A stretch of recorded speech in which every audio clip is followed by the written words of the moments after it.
If there is a pilot on this plane, any pilot at all, please come forward now.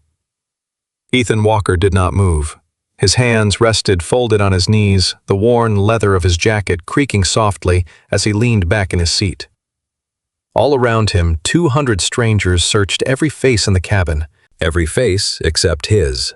The woman beside him had both arms wrapped tight around her purse, pulling it close like it might keep her safe. A businessman across the aisle stared hard at the patch on Ethan's shoulder. And Ethan? The biker, the outsider, the man everyone had already written off before he ever said a word, closed his eyes and whispered one quiet word that nobody heard. No. The trouble had started before the plane ever left the gate. Ethan Walker was the last passenger to board Flight 1487, direct service from Denver to Anchorage, and he felt every single eye in that cabin find him the moment he stepped through the door. He was used to it.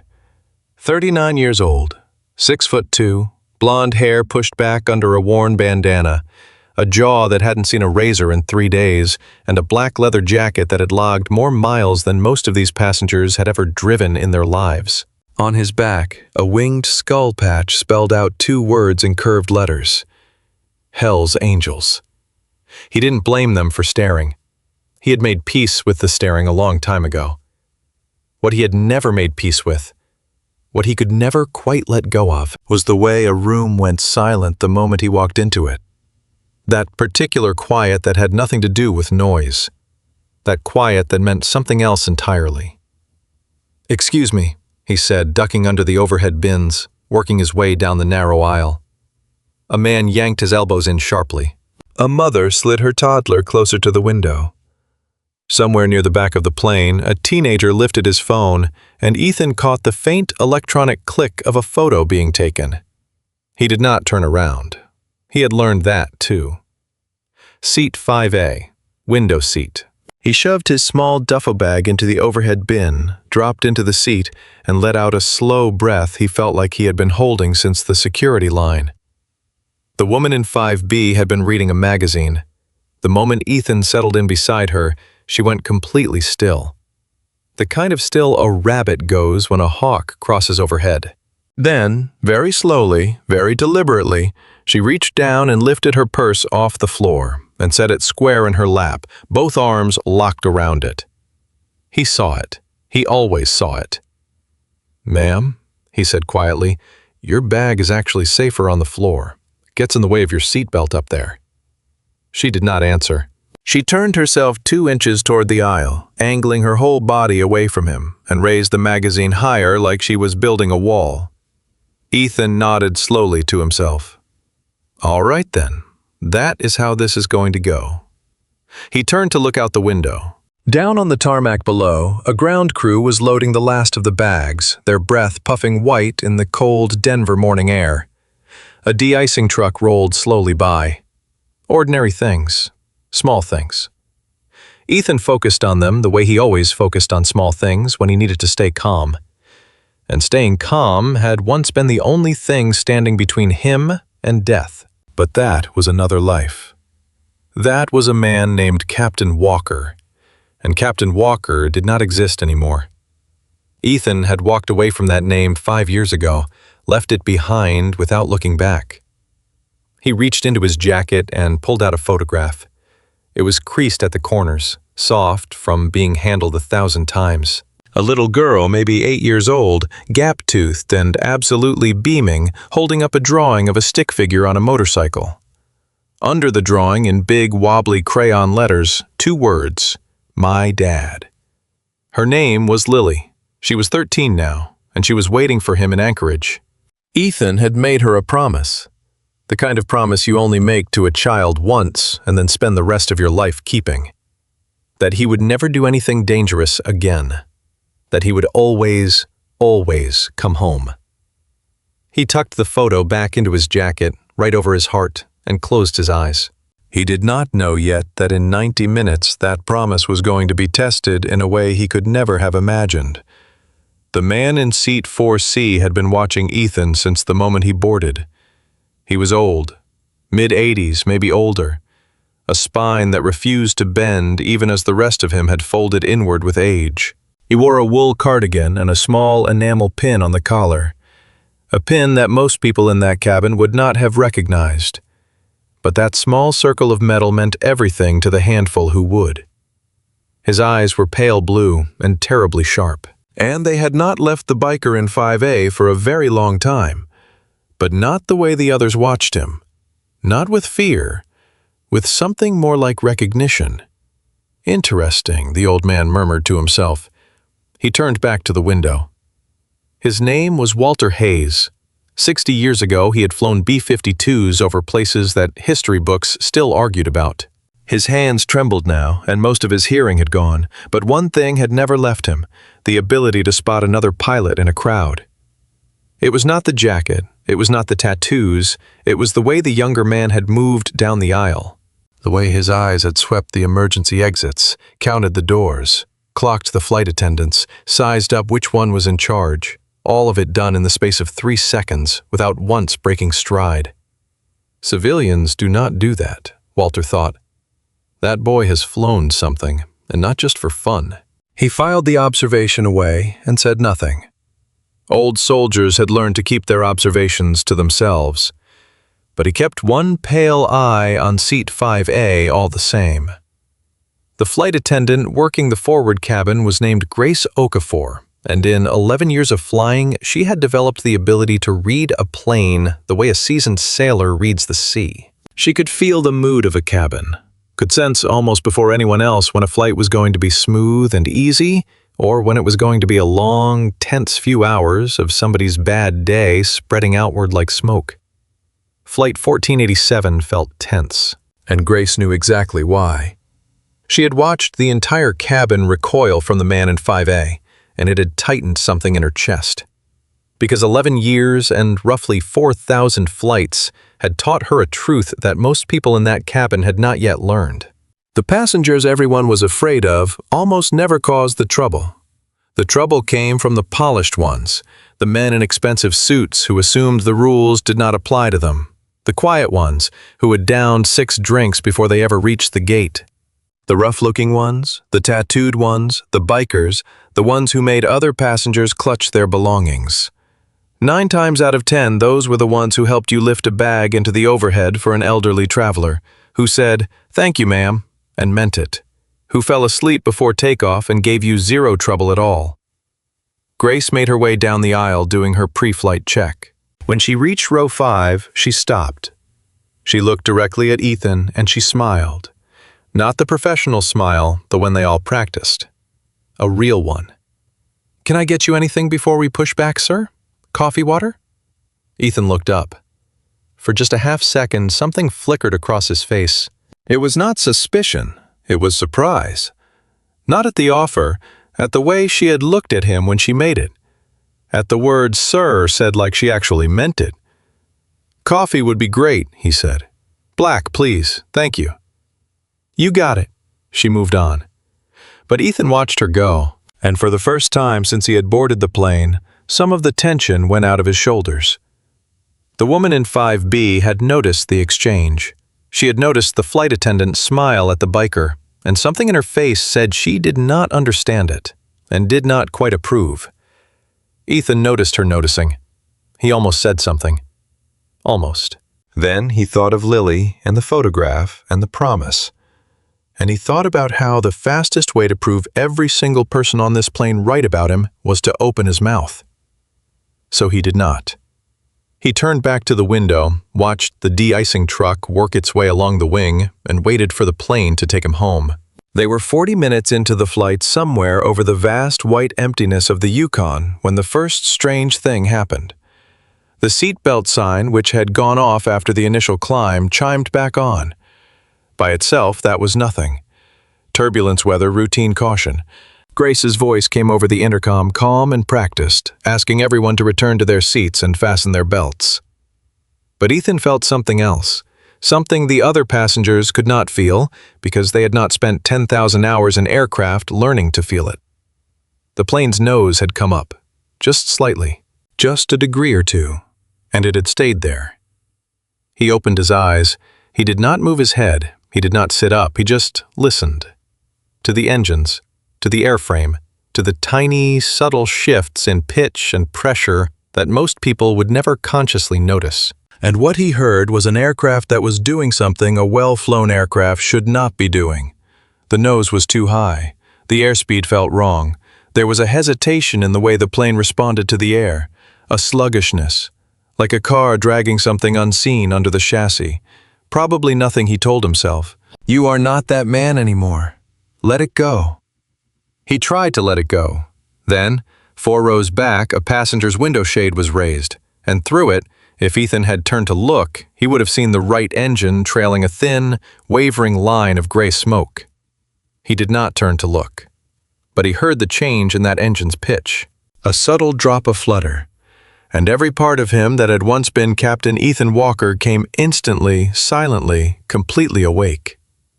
Across the aisle, old Walter Hayes had felt it too. The retired pilot's head lifted slowly, his pale eyes found Ethan's face, and what he saw there confirmed everything. The biker was not relaxed anymore. The biker was listening. Up in the cockpit, First Officer Daniel Brooks was working very hard not to panic. He was 31 years old, 4 years with the airline, just under 3,000 flight hours, which was enough to make him good. Not nearly enough to make him calm when the master caution panel lit up like a Christmas tree, and the captain sitting next to him said something Daniel had never once heard him say in flight. That's not right. Captain Ray Mercer was 58 years old, 30 years in the left seat. The kind of captain who had landed in every variety of weather that God had ever invented, and who had never once raised his voice while doing it. The kind of man you trusted, automatically. Number 2 is losing oil pressure, fast. Confirmed, Daniel said, his voice going tight. Oil pressure dropping, temps climbing, running the checklist. His hands reached for the quick reference handbook. He was reaching for the engine tab when Captain Mercer went very quiet. The wrong kind of quiet. Daniel looked up. The captain's face had changed. His mouth was open, but nothing was coming out. His left hand had come up off the controls and pressed flat against his own chest. A thin sheen of sweat had appeared across his forehead in the space of 2 seconds. Ray, Daniel's voice cracked. Ray, you okay? Mercer did not answer. His eyes went wide, then unfocused. And then Captain Ray Mercer, 30 years of flying and 18,000 flight hours, made a small, choked sound and slumped sideways against the cockpit door. For one full, terrible second, Daniel Brooks sat frozen, staring at his captain's slack face, while beside him a failing engine climbed toward the temperature at which it would begin to come apart. Then his training took over. He did 3 things very fast. He keyed the intercom to the cabin, he hit the call for Grace, and he grabbed the controls with both hands as the aircraft, no longer being flown by the man who knew it best, began slowly and quietly to descend. In the forward galley, Grace Okafor's phone rang. The second she heard Daniel's voice, she knew. 11 years, 4,000 flights. She had never once heard a pilot sound like that. Grace, I need you up here right now, Daniel said, and I need to know if there's a doctor on board. And anyone at all with flight experience, military, private, anything. His voice cracked on the last word, just slightly, just enough. Understood, Grace said. Her voice did not shake. 11 years had taught her that her voice was the last thing on this airplane that was allowed to shake. On my way. She hung up, took one breath. Then she reached for the cabin intercom. And every passenger on Flight 1487 heard the familiar chime, followed by the voice of a flight attendant working very hard to sound like nothing was wrong at all. Ladies and gentlemen, we are experiencing a medical situation in the flight deck. If there is a doctor or medical professional on board, please press your call button immediately. A pause. Additionally, if there is anyone on board with piloting experience of any kind, military, commercial, or private, the flight crew is requesting your assistance. Please identify yourself to the nearest flight attendant. Thank you. The cabin, which had already been murmuring with nervous energy, went absolutely silent. Grace hung up the intercom and began moving down the aisle, scanning faces. And she watched the same thing happen that Ethan Walker had been watching happen his entire adult life. People looked around, searching, waiting for someone qualified to stand up, someone else. 200 people, and not one of them moved. Ethan Walker sat perfectly still in seat 5A. He stared at the seat back in front of him, and he thought with every fiber of the man he was trying to be no. Not me, not this. I made a promise. The words of the announcement were still floating in the recycled cabin air. Anyone with piloting experience, military, commercial, private. He had all three. He had more of the first than almost anyone on this plane could imagine. He had landed aircraft with holes in them. He had landed aircraft that were on fire. He had once brought a shot-up two-seat trainer down onto a strip of bare dirt, an instructor bleeding out in the back seat, no hydraulics remaining, and he had walked away. And that walk had cost him 3 days without sleep afterward. And then he had a daughter, and a wife who left, and a daughter who was the only thing in the world he had left. And on the worst night of his life in a hospital hallway, he had knelt down in front of an 8-year-old girl and taken both her small hands in his, and he had said, "Baby, I am done. No more danger, no more not coming home. I promise you, I promise." He had kept that promise for 5 years. I cannot stand up, he thought. If I stand up, I break it. If I stand up, I might not come home. And she is 13, and she has no one else. Beside him, the woman in 5B pressed her call button, not because she was a pilot, because she was frightened. Because the plane felt wrong now, and everyone on board could feel it, and the silence in the cabin had turned from uncomfortable to something far worse. Ethan felt the nose come up again. Daniel up front fighting to hold altitude with one engine dying, and an unconscious captain slumped against the cockpit door. And Ethan's hands, resting on his knees, curled slowly into fists. Please, not me. But Walter Hayes had been watching. The old pilot unbuckled his seatbelt, a thing they had all been told not to do, and with enormous effort, gripping the seatbacks for support, he turned himself around in 4C until he was facing the man in 5A. "Son," he said. Ethan did not look at him. "Son, look at me." Slowly, unwillingly, Ethan turned his head.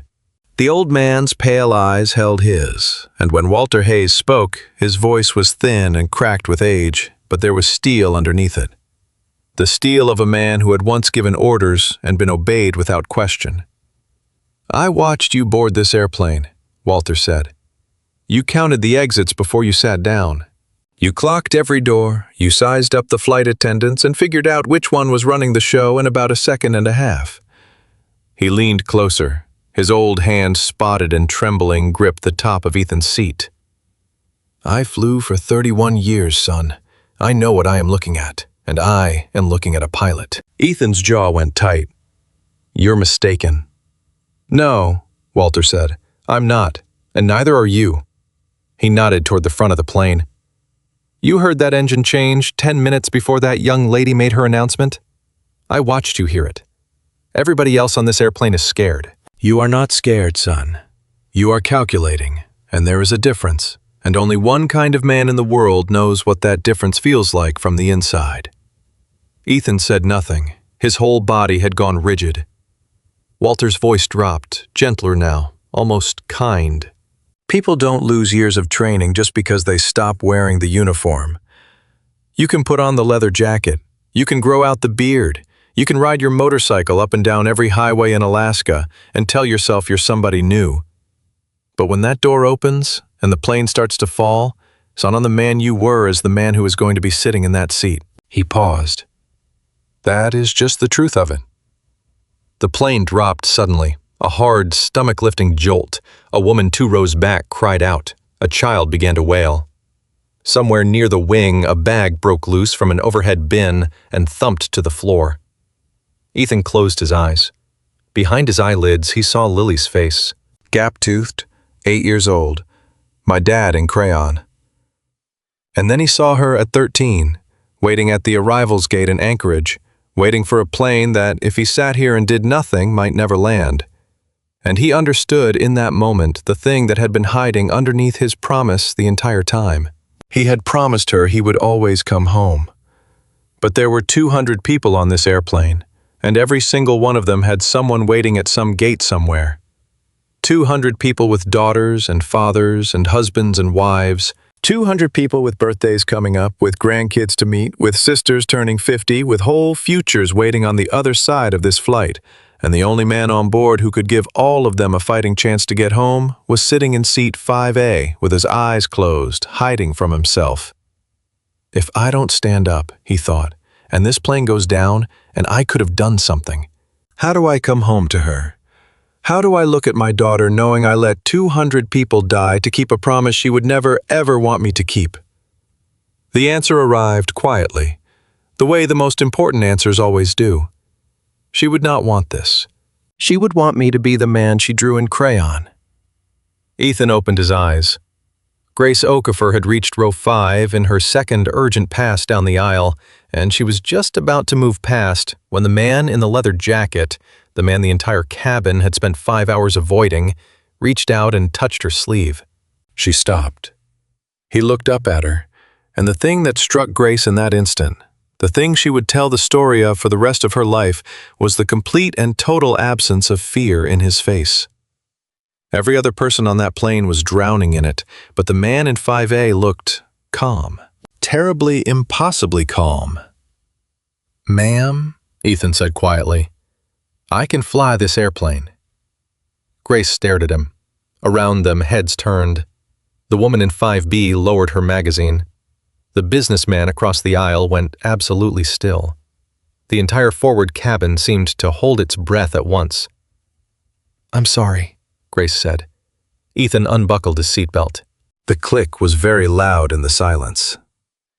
"I was a combat pilot," he said. "United States Air Force, 12 years. I have more hours and more emergencies than the man up front has total hours in his career, and no disrespect to him. But right now, that is what matters." He held her gaze. "Your first officer asked for anyone with flight experience. I'm your anyone. Take me up front, right now." For one heartbeat, Grace did the same calculation that every human being on that airplane had been running all day. She looked at the jacket, the beard, the winged skull patch, the tattoos climbing his neck, and some ancient, stubborn part of her hesitated. Then 11 years and 4,000 flights spoke louder than any of it. The polished ones cause the trouble. The rough ones help you lift the bag. "Come with me," she said. Ethan stood, and 200 people watched the biker they had spent the entire flight fearing rise out of seat 5A, step into the aisle, and walk steady and unhurried and absolutely certain toward the front of a falling airplane. The woman in 5B watched him go. Her arms were still locked around her purse, and as the leather jacket disappeared through the forward curtain, she looked down at her own hands, at her white knuckles, at the way she had been guarding her little bag against a man who was at this very moment walking toward the cockpit to try to save her life. Something in her face crumpled completely. "Oh, God," she whispered to no one. "What have I—" She could not finish. Behind her, old Walter Hayes settled back into seat 4C. He buckled his belt with shaking hands, closed his eyes and smiled. A small, private smile. The smile of a man who has lived long enough to watch one more time before the end another pilot stand up when it counted. "Give him hell, son," he murmured softly. Grace knocked the coded knock on the cockpit door. It opened, and Ethan Walker took in everything in 1 second flat. The unconscious body of Captain Ray Mercer slumped against the sidewall. The terrified young first officer, white-knuckling the controls, the master caution panel blazing red, the altimeter unwinding like a clock running backward. And the calm that settled over him was the deepest calm he had felt in 5 years. "First officer," he said. His voice filled the small space, level and absolute. "My name is Ethan Walker. I have 12 years military flight time, and I have been here before. I need you to talk to me, and I need you to trust me. And between the two of us, we are going to put this airplane on the ground." He paused just a beat. "You copy?" Daniel Brooks, 31 years old and more frightened than he had ever been in his life, looked up at the tattooed stranger filling the cockpit doorway. The last man on Earth he would have expected. And he heard something in that voice that made his own hand stop shaking. "Yeah," Daniel breathed. "Yeah, I copy. Get in here. Please get in here." Ethan stepped over the threshold, and somewhere 20,000 feet below the frozen white ground of the Yukon reached up. And the man everyone had misjudged sat down in the cockpit of a dying airplane and for the first time in 5 years put his hands on the controls. The cockpit door sealed behind him with a soft pneumatic hiss. Ethan's hands found the yoke before his eyes finished sweeping the instrument panel. "Talk to me," he said. "Everything fast. What do we have?" "Number 2 engine." Daniel's words tumbled out. "Oil pressure went to 0 about 4 minutes ago. Temperature spiked hard. I think it's seized or seizing. I had the checklist open when the captain, he just..." His voice broke. He grabbed his chest and he went down. "He's not answering. I couldn't do the engine and hold the plane and check on him all at the same time. I couldn't..." "You did fine," Ethan said firmly. "You held the airplane. That was the only job that mattered, and you did it. Look at me." Daniel looked at him. "You are not alone anymore. Copy?" Something in the younger man's chest visibly unlocked. "Copy?" "Good. Now number 2 full shutdown, right now before it comes apart and takes the wing with it. You know the memory items." Yeah, I do." "Then do them. I've got the airplane. You run the shutdown. Go." "You've got the airplane," Daniel repeated and let go of the controls. And Ethan Walker felt the full weight of the crippled jet transfer into his hands. In that first second of contact, everything he had told himself for 5 years that he was done, that he was someone new, that the pilot in him was gone, came apart like wet paper. The airplane spoke to him through his palms. It was sick, it was dragging, it wanted to roll right toward the dead engine, and it wanted to sink, and it was fighting him for the nose. But it was flying. It was still flying. "I have flown worse than this," he thought. "I have flown worse than this on fire." "Fuel control number 2 cut off," Daniel called, his hands moving with purpose now, training taking over. "Firewall shutoff valve closed." "Fire light. No fire light." "No fire," Ethan said. "Thank God for small things." He fed in steady left rudder, holding the nose against the pole of the dead engine. The yoke eased a fraction. "Okay, she's controllable. She's ugly, but she is controllable. What's number 1 doing?" "Number 1 looks good. Temps normal, pressure normal." "Then we've got a flying airplane. 1 engine and a flying airplane. People have landed with less." He glanced sideways at the captain slumped against the sidewall. "Is he breathing?" Daniel looked. His face went slack with dread. "I can't tell from here." Ethan keyed the interphone. "Grace, you there?" Her voice came back instantly. "Right outside the door. I need 2 things and I need them right now. 1, get me that doctor if you found one, into this cockpit for the captain. 2, prep the cabin for a possible emergency landing. Not yet, but soon. I want them ready. Can you do that?" "The doctor's already standing by. And the cabin has been braced since the captain went down." A brief pause. "Sir, who am I talking to right now?" Ethan almost smiled. "You're talking to the biker from 5A, ma'am." The smallest pause on the line. "Copy that, 5A." Her voice was steady and warm and full of something that took the place of every word she did not have time to say. "Bring us home." The line clicked off. And in that one exchange, something happened that Daniel Brooks noticed and would never forget. The stone that had been sitting in his chest for the last 5 minutes had not disappeared, but it had shrunk to something he could breathe around. Because the man in the leather jacket was not panicking. The man in the leather jacket was making a plan. "Okay," Ethan said. "First thing, where are we and where are we going? Pull up the nearest suitable field. Talk to me about weather, runway length, everything." Daniel's fingers moved across the flight management computer. "Nearest suitable is a regional field about 40 miles back south of us, but the runway is short 7,000 feet. Single engine, I don't love it." What's ahead of us on the route? Fairbanks. Big field, long runways, but it's 110 miles out.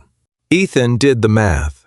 Fast, the way he used to do it with fuel and fear and enemy radar all pressing in at once.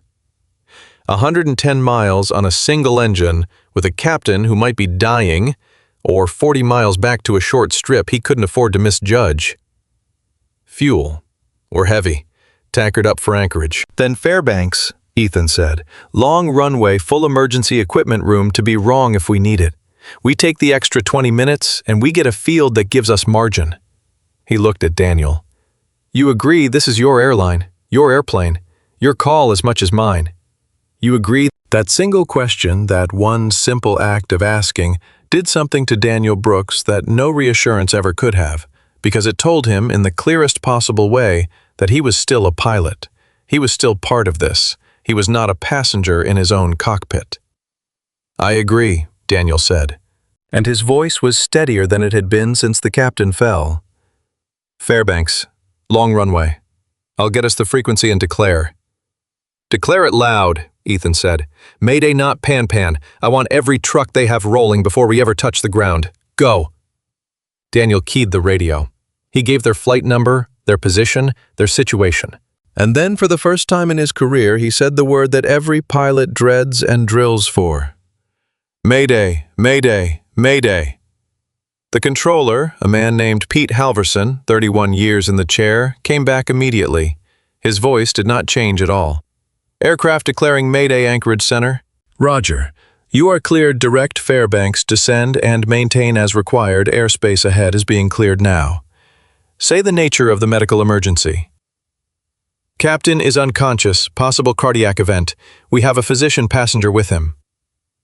Copy. Emergency services are rolling at Fairbanks. A brief pause. Say your flight deck crew. My manifest shows one captain, one first officer. Daniel looked at Ethan. Ethan took the radio. Anchorage, the man flying your airplane is Ethan Walker, former United States Air Force. I'm a rated pilot, 12 years more emergency time than I would like to talk about. And I was a passenger in seat 5A until about 90 seconds ago. He let that sit for exactly 1 second. Your first officer is working the radios and the systems. I am flying the airplane. We are a crew. We need vectors, and we need everyone on the ground to stay calm. Can you give me a clean approach into Fairbanks? Pete Halverson, the 31-year man, took a breath, and he said the thing that controllers are trained never to say, and he said it anyway. Mr. Walker, you have a clean approach, and you have the whole sky cleared out in front of you. And whoever the hell you are, welcome aboard. Let's get these people home. Ethan almost laughed. Almost. Copy, Anchorage. Thank you. He handed the radio back to Daniel, put both hands on the yoke, and behind them the cockpit door opened and the doctor came in. He was younger than Ethan expected, maybe 40, with the calm, tired eyes of someone who had worked a lot of long nights and learned not to waste energy on surprise. Dr. Anand, he said, already dropping to his knees beside Captain Mercer. Emergency medicine. What happened to... Grabbed his chest, went unconscious, Daniel said over his shoulder. 4 or 5 minutes ago. He has not moved. Dr. Anand pressed 2 fingers to the captain's throat. His face did not change, but Ethan, who had spent a career reading faces in high-stakes rooms, saw the exact half-second when the doctor found what he was looking for. And it was not good news. He has a pulse, Anand said. Weak, fast, thready. Breathing is shallow. This is a cardiac event, almost certainly. He needs a hospital. Not in an hour, now. Fastest I can get him to a hospital is Fairbanks, Ethan said. That is the whole ballgame, Doc. Can you keep him alive that long? The doctor looked up at the back of the biker's head, at the leather and the tattoos and the bandana, and if he felt any surprise at who was flying the airplane, he did not show it. How long? 40 minutes. Maybe less if they let me push it. Then push it, Anand said, and turned back to his patient. I will keep him alive. You keep us in the air. Deal. And for a moment, the whole cockpit found its rhythm. The doctor working the captain, the first officer working the systems, the biker working the airplane. Three strangers who 20 minutes ago had never met, bound now by the only thing that mattered, which was 211 people who wanted to see their families again. Then the airplane lurched. It was sudden and it was violent. A hard yaw to the right that snapped every head in the cockpit sideways, and the master caution screamed, and a new light flared red on the panel. And Daniel Brooks said the two worst words a pilot can say. "Oh no." "Talk to me," Ethan said instantly, already on the rudder, already fighting the yaw. "Daniel, talk to me. What is that?" "Number 1. Daniel's voice had gone white. "The oil pressure on number 1 is dropping. Our good engine, our only engine, it's dropping just like number 2 did." For one terrible second, the entire cockpit went silent except for the wail of the alarm. Two engines. The same failure, within 20 minutes of each other. Ethan's mind, the cold, analytical part of it that had kept him alive through 12 years of combat flying, seized on the one thing that did not add up. "That is not a coincidence," he said. "Two engines don't fail identically by accident. Daniel, what did we do before number 2 went? What changed in the last hour? Walk me through it." "Nothing. It was a normal climb. We leveled off. Everything was fuel," Ethan said. "Think about the fuel. What was the captain doing with the fuel?" Daniel Brooks reached down into 3,000 hours of training and pulled up the one memory that was going to save 211 lives. "He balanced the tanks," Daniel breathed. "About an hour ago, Ray said the fuel was running uneven. He opened the crossfeed valve to balance it. He opened it and then—" His voice dropped to almost nothing. "Oh God, he never closed it." "Contaminated fuel," Ethan finished. The whole picture snapped into place all at once. There's water or debris in one tank. The second the captain opened that crossfeed, he started feeding both engines off the dirty side. Number 2 got the worst of it first. Now number 1 is drinking the same contaminated fuel. His hands were already moving. "Close the crossfeed. Isolate the tanks. Feed number 1 off the clean side only." "Which tank is the bad one?" "Right tank," Daniel said, his hands flying across the panel. "Number 2 is on the right. The right tank is the dirty one. Crossfeed closing. Isolating. Feeding number 1 off the left tank only." He stared at the oil pressure gauge, and the whole cockpit stared with him. Because if the left tank was clean, they lived. And if it was not, they had about 90 seconds to make peace with whatever they needed to make peace with. The oil pressure on number 1 wavered, dropped another notch, held, then slowly, agonizingly slowly, it began to climb back toward normal. "It's coming back," Daniel whispered. "The pressure's coming back." "Do not celebrate," Ethan said sharply, though relief had flooded his own chest like warm water. "That engine drank some bad fuel. It might be fine. It might also quit on us with zero warning. From this second on, we fly this airplane like number 1 could die at any moment." "Copy, Doc." Ethan did not turn his head. "How is the captain holding—" "Barely," Anand said tightly. "Whatever you are about to do it gently. His heart cannot take a rough ride."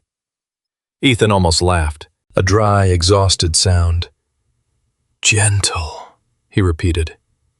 "One engine contaminated fuel and a heart attack in the jump seat, and he wants gentle." He glanced at Daniel. "You hear that, First Officer? We are flying a hospital now, smooth as glass all the way down." "Smooth as glass," Daniel said. And that was the moment, with the immediate crisis beaten back, and the good engine holding, and the captain still breathing, that Daniel Brooks finally allowed himself to look at the man in the left seat. Really look. To take in the tattoos and the worn leather and the winged skull, and the question that had been buried under 20 minutes of pure terror finally surfaced. "Can I ask you something?" "You can ask me anything except to stop flying." 12 years in the Air Force combat pilot. More emergency time than you want to talk about. Daniel's eyes moved over the leather jacket. "How does a man like that end up in the back of my airplane wearing a vest like that?" For the first time since he had sat down in this seat, Ethan's hands tightened on the yoke. "Long story," he said. "Short version, I made a promise to my little girl 5 years ago, that I would never do anything dangerous again. that I would always come home. He kept his eyes locked on the instruments, and I kept it. 5 years. Not once did I break it. A muscle worked in his jaw, until about 6 minutes ago when I stood up out of 5A. Daniel was quiet for a moment. Why did you break it? Ethan thought about the woman in 5B clutching her purse, the mother sliding her toddler away from him, the old pilot who had looked through the leather jacket and named what he saw underneath. Because she has a dad, Ethan said quietly, and so does everybody back there. And I could not sit in that seat and let 200 people not come home just to make sure I did. He finally glanced at the younger man. She will understand. When she is older, she will understand. He said it like a man trying very hard to convince himself. Then the radio crackled. Walker, Anchorage. I've got you 80 miles from Fairbanks. Weather is holding, ceilings are good, winds light and right down the runway. Best news you are going to hear all day. Halverson paused. But I have to tell you, there is a weather system building to the north and moving south, and it is moving faster than the forecast predicted. You have maybe 40 minutes of clear sky before it closes the field. You need to be on the ground inside that window. Ethan and Daniel exchanged one look. 40 minutes, Ethan said. We can make 40 minutes. We can make it if nothing else breaks, Daniel said. Then nothing else better break. Ethan pushed the nose down a hair, trading altitude for speed, threading the needle between a dying engine that could not be pushed and a storm that could not be outrun.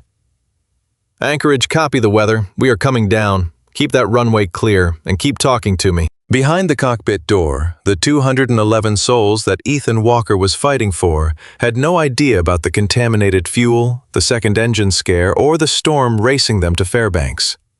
They knew only what Grace had told them, which was carefully, deliberately not the whole truth.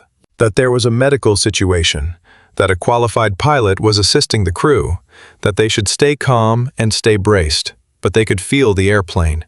They could feel it sinking, feel it yawing, feel the wrongness of it in their bones, and fear had spread through the cabin like smoke under a closed door.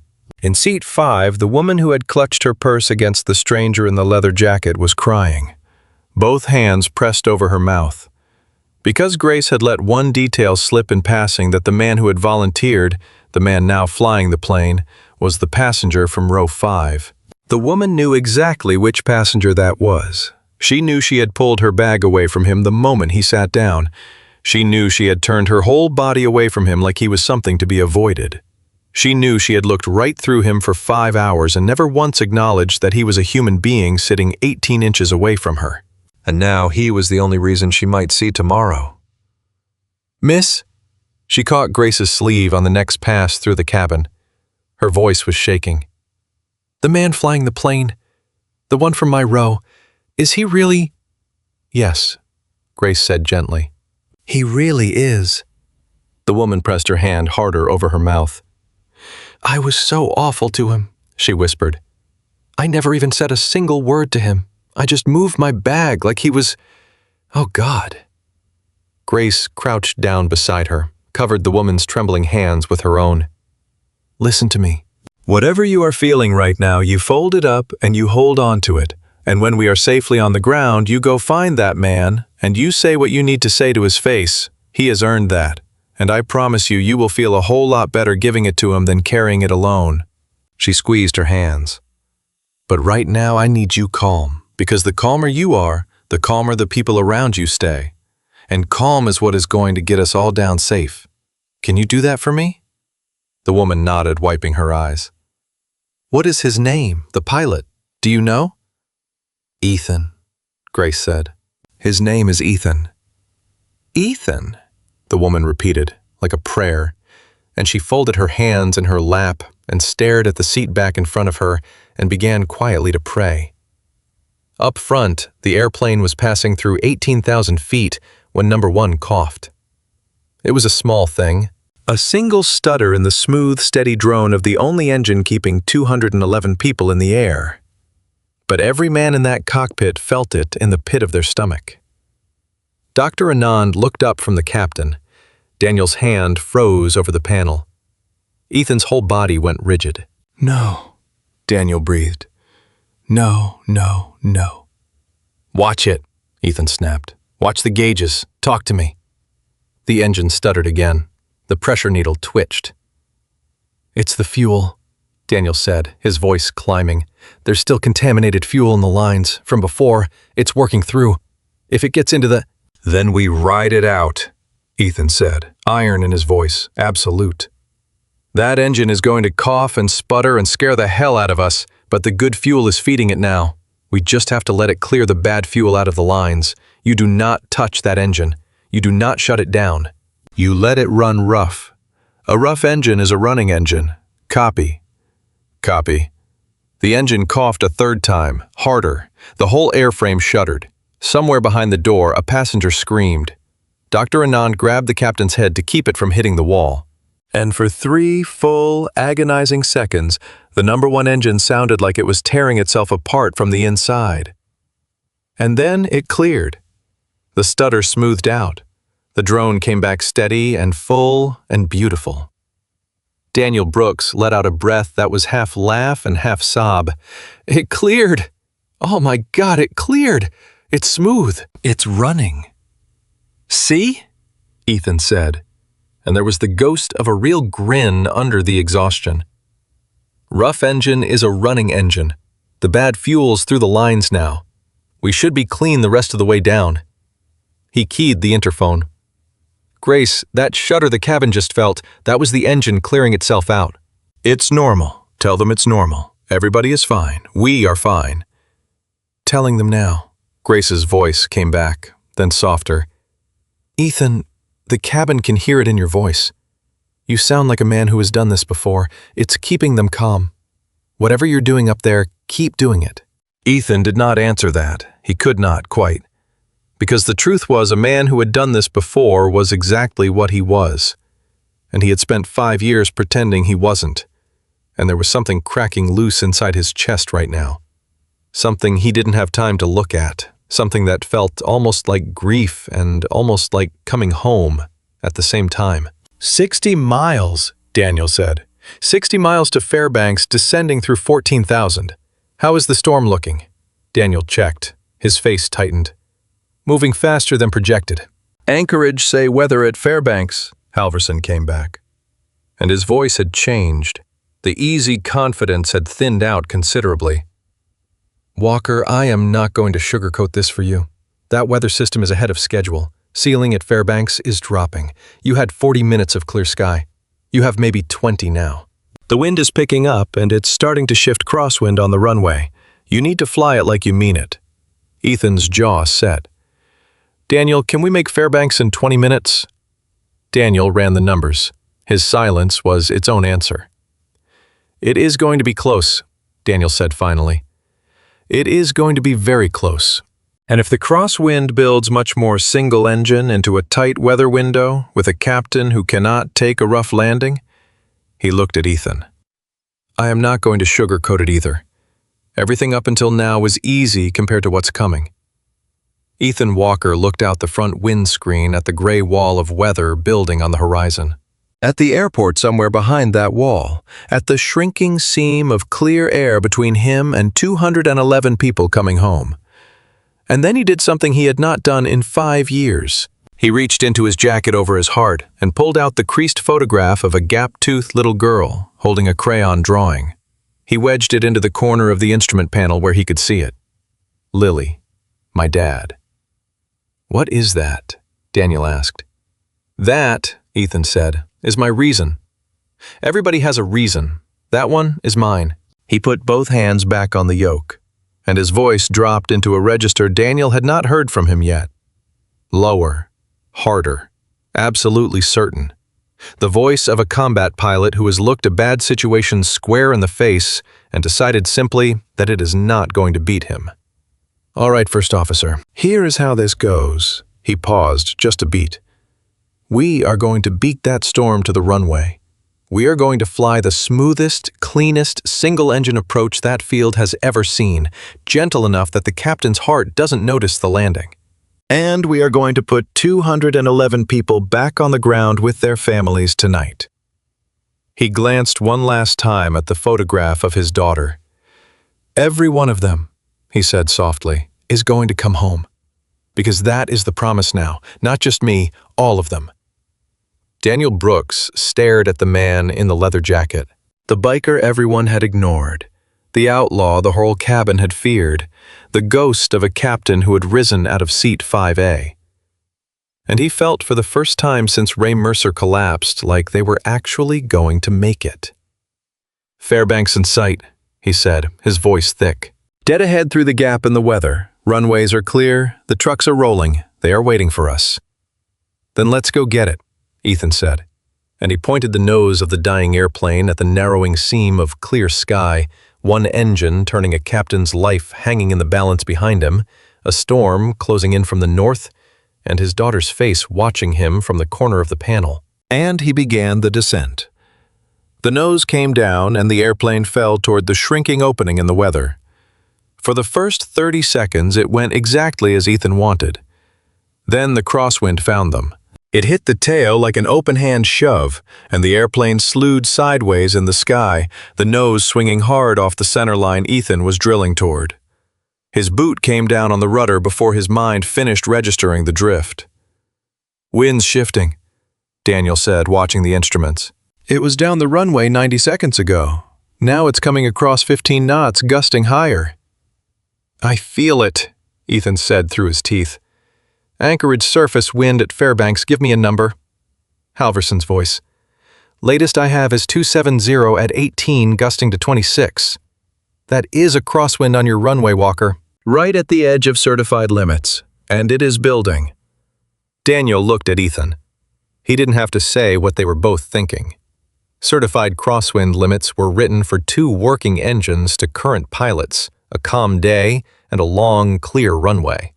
They had one engine, a stranger, a first officer, running on adrenaline and training, potentially compromised fuel, and a captain whose heart was hanging by a thread. "That is a lot of crosswind for a single-engine approach," Daniel said quietly. "It is," Ethan agreed. He didn't lie to the kid. He had learned a long time ago that you do not lie to the person in the seat next to you when the stakes are this high. You tell them the truth, and then you tell them you are going to beat it anyway. It is a lot of crosswind, and we are going to land in it, because the alternative is turning around flying an hour to another field on a coughing engine with a dying captain. And I am not doing that.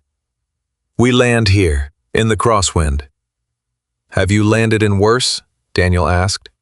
It was not a challenge, it was almost a plea. He wanted deeply and honestly to believe him. "Kandahar," Ethan said. "Night approach, crosswind, full dust storm, and someone was shooting at the field." He almost smiled. "Compared to that, today is a Sunday drive. The wind is the only thing trying to kill us right now, Daniel. Just the wind. And the wind has never beaten me yet." That got a cracked, exhausted laugh out of the younger man.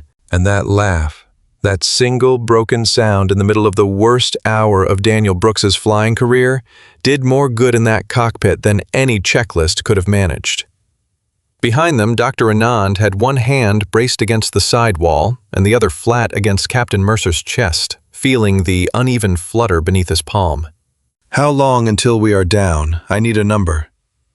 12 minutes, Ethan said, "give or take." "His heart is getting worse."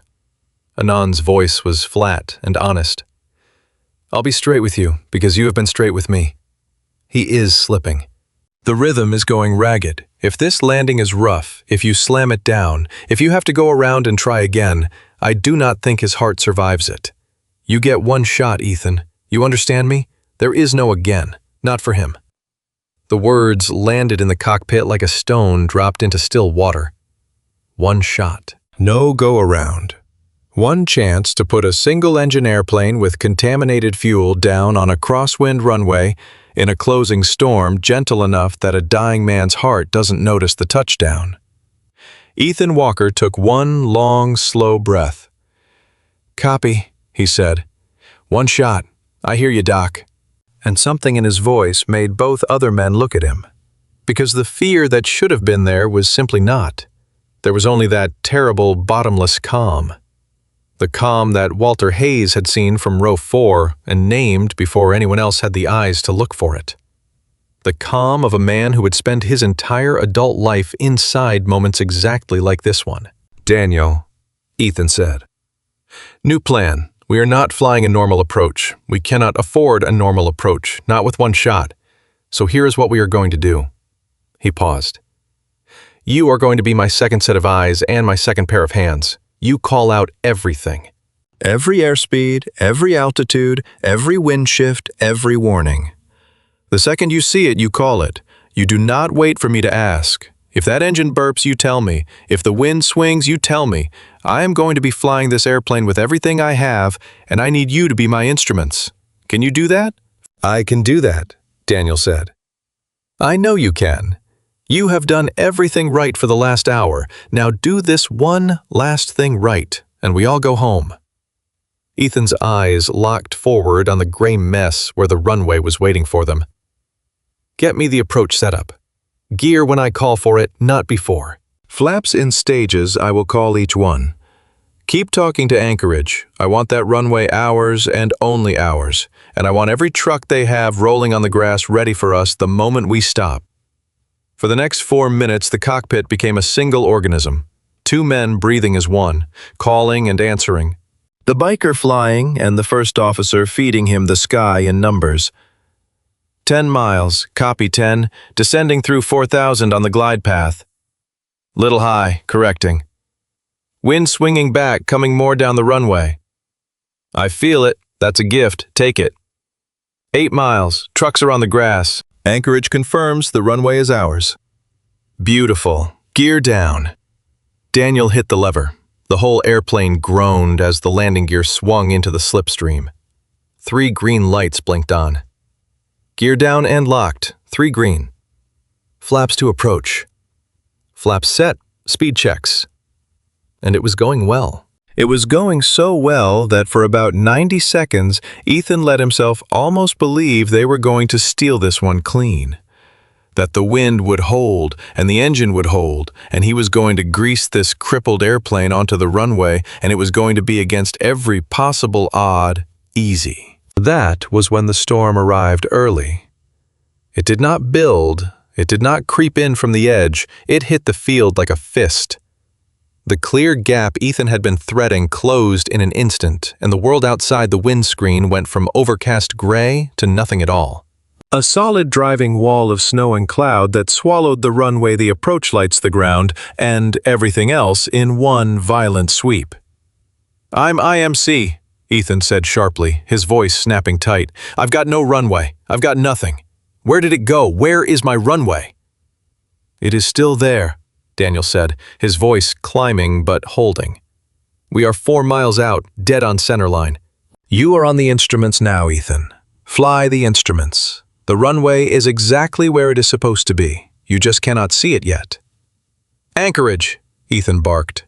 "The field just went to 0-0. Weather is on top of us early.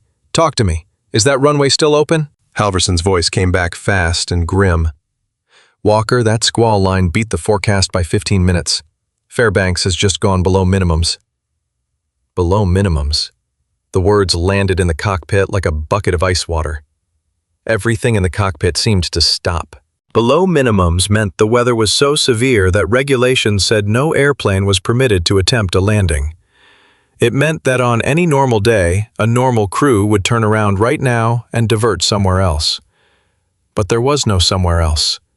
There was a coughing engine and a dying captain and one shot. "Anchorage," Ethan said, very quietly, very evenly. "Is there another field within range with acceptable weather that my engine and my captain can survive getting to?" A pause. He could hear Halverson working the data, pulling weather reports, calculating distances and fuel and time. "No," Halverson said finally, and his voice cracked on that single syllable. "No, Walker. Everything in range is the same weather or worse. Nothing is close enough for your situation. Fairbanks is your field. Fairbanks below minimums is your field. I'm sorry. I wish to God I had better news." And there it was. The bottom of the well. Below minimums. 1 shot, no alternate, no second chance. No way out but down through a wall of white onto a runway he couldn't see, in a crosswind, at the edge of what the airplane was certified for, with an engine that might quit and a captain who might die if he so much as bounced it. Daniel Brooks turned and looked at the man in the leather jacket. His face had gone the color of ash. "Ethan," he said, "what do we do?" For one single human moment, Ethan Walker closed his eyes. In the darkness behind his eyelids, he was not in the cockpit. He was in a hospital hallway 5 years ago, kneeling in front of a little girl with a gap in her teeth, holding both her small hands in his. "No more danger, baby. No more not coming home. I promise you, I promise." He saw her face. He saw the crayon drawing. He felt the full weight of the vow he had carried for 5 years and broken 90 minutes ago. And then, in the dark, he heard the answer he had found back in seat 5A, the thing that had gotten him out of the chair. She would want me to be the man she drew. Ethan opened his eyes. "We fly it down," he said. "Ethan, it is below minimums. We cannot see the—" "We fly it down," Ethan repeated, and his voice was steel, was iron, was the voice of Captain Walker on the worst night of his war. "Listen to me, both of you. I have landed airplanes I could not see out of. I have flown approaches to fields that were not even supposed to exist. The runway is right where the instruments say it is. The instruments do not lie. I do not need to see the runway to fly to the runway. I need to trust the numbers and fly the numbers. And at the very last second, when we break out of this weather, a few hundred feet above the deck, that runway is going to be sitting right in front of us, exactly where it is supposed to be." He looked at Daniel. "But I cannot fly the instruments and watch for the ground at the same time. So here is the deal. I fly the instruments, you watch for the ground.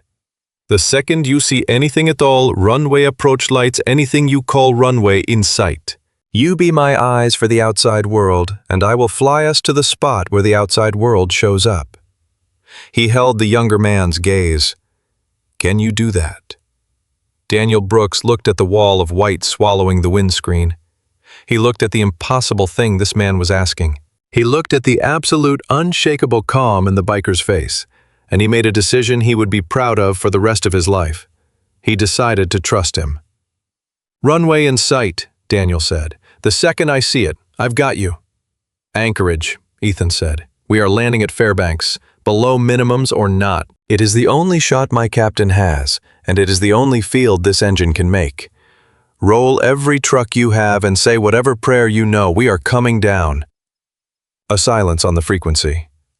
And then Pete Halverson, 31 years in the chair, did the only thing left to do. "Fairbanks is all yours, Walker," he said. His voice was thick. "Winds 270 at 20, gusting 28. Every truck is rolling." A pause. "Bring them home, Ethan. Bring them all home." "That is the plan," Ethan said. He set the photograph of his daughter in the corner of his eye, where he could see it. He wrapped both hands around the yoke, and he began to fly the numbers. 3 miles, Daniel called. "On glide path, on center line. Speed is good, flaps full." "Flaps full, speed checks. We are configured to land." "Wind is 270 at 20 gusting, crosswind from the left." "I've got it." And Ethan did have it. He had crabbed the nose into the wind, holding the airplane pointed slightly off the runway heading, so the crosswind would not blow them sideways off the center line, flying sideways down an invisible line toward an invisible runway. Trusting the numbers, trusting the instruments, trusting 12 years and 10,000 hours in every terrible night that had made him the man he was. 2 miles descending through 800 feet. The airplane bucked in the turbulence, and Ethan rode it hands soft and firm at once, correcting, always correcting. 1 mile, 500 feet. Behind him, Dr. Anand had stopped talking. He had both hands on the captain and his eyes were closed and his lips were moving. He was, for the first time in a very long time, praying. 400 feet, Ethan. Nothing but white outside the glass. 300 feet. Nothing. 200 feet, Daniel's voice climbing. "Ethan, I've got nothing. I cannot see anything." "Keep looking." Ethan said, dead calm. It is there. Keep looking. 150. And Ethan Walker felt the full weight of everything pressed down on him at once. The 211 souls, the dying captain, the daughter waiting in Anchorage, the promise, the storm, the one shot, the no second chance. And he did not flinch, and he did not blink. He held the crippled airplane rock steady on the numbers as the ground rushed up unseen beneath them. And in the deepest, coldest part of himself, he thought one single clear thought. Come on, show me the runway. 100 feet. And then Daniel Brooks shouted the two most beautiful words in the English language. Runway in sight. Runway dead ahead. We are on it. We are right on the center line, Ethan. We are right on it. The wall of white tore open. And there it was, the runway.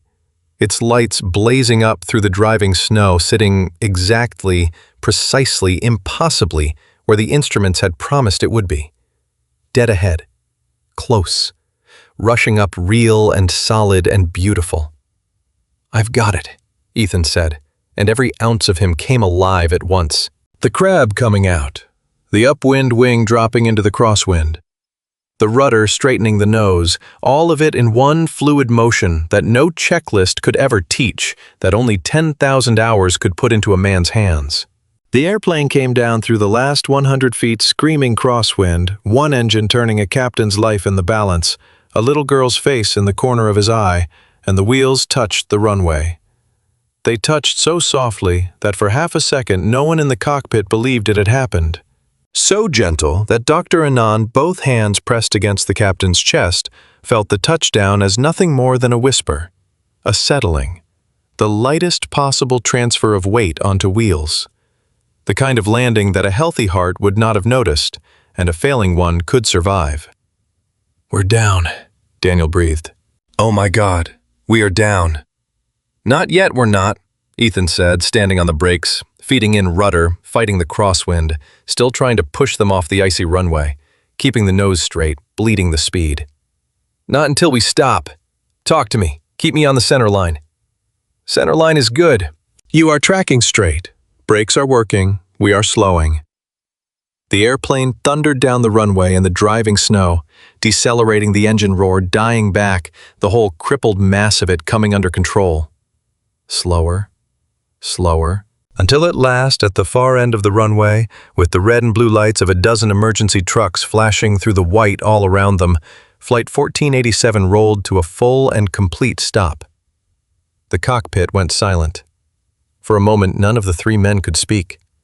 Then Dr. Anand said, in a voice full of quiet wonder, "His heart is still going." That landing. I never felt the touchdown. His heart never even skipped. He looked up. You actually did it. Daniel Brooks put his face in both hands and made a sound that was half laugh and half sob, and his shoulders shook. And Ethan Walker sat in the captain's seat with his hands still on the controls, staring out at the flashing lights in the snow. And slowly, very slowly, he let go of the yoke. His hands were not shaking. He reached up and took the photograph of his daughter off the instrument panel and looked at it for a long moment. The gap-toothed grin, the crayon letters. I came home, he said quietly, to her, to himself, to the ghost of the man he had tried for 5 years to bury. I broke the promise, and I still came home, and I brought everybody else home too. He pressed the photo to his lips for just a second, then tucked it back into his jacket right over his heart where it had always lived. The interphone crackled. Grace's voice came through thick with something she had been holding back for 90 minutes. Flight deck, We're down, Grace, Ethan said. We're stopped. Everybody is safe. Get your doors ready. We've got trucks all around us, and they're going to want the captain first. A pause. And then on the other side of that door in the cabin, Grace Okafor turned to face 211 passengers who had spent the last 90 minutes holding their breath. She keyed the cabin intercom. And she said in a voice that broke on the second word, "Ladies and gentlemen, we are safely on the ground at Fairbanks." The cabin erupted.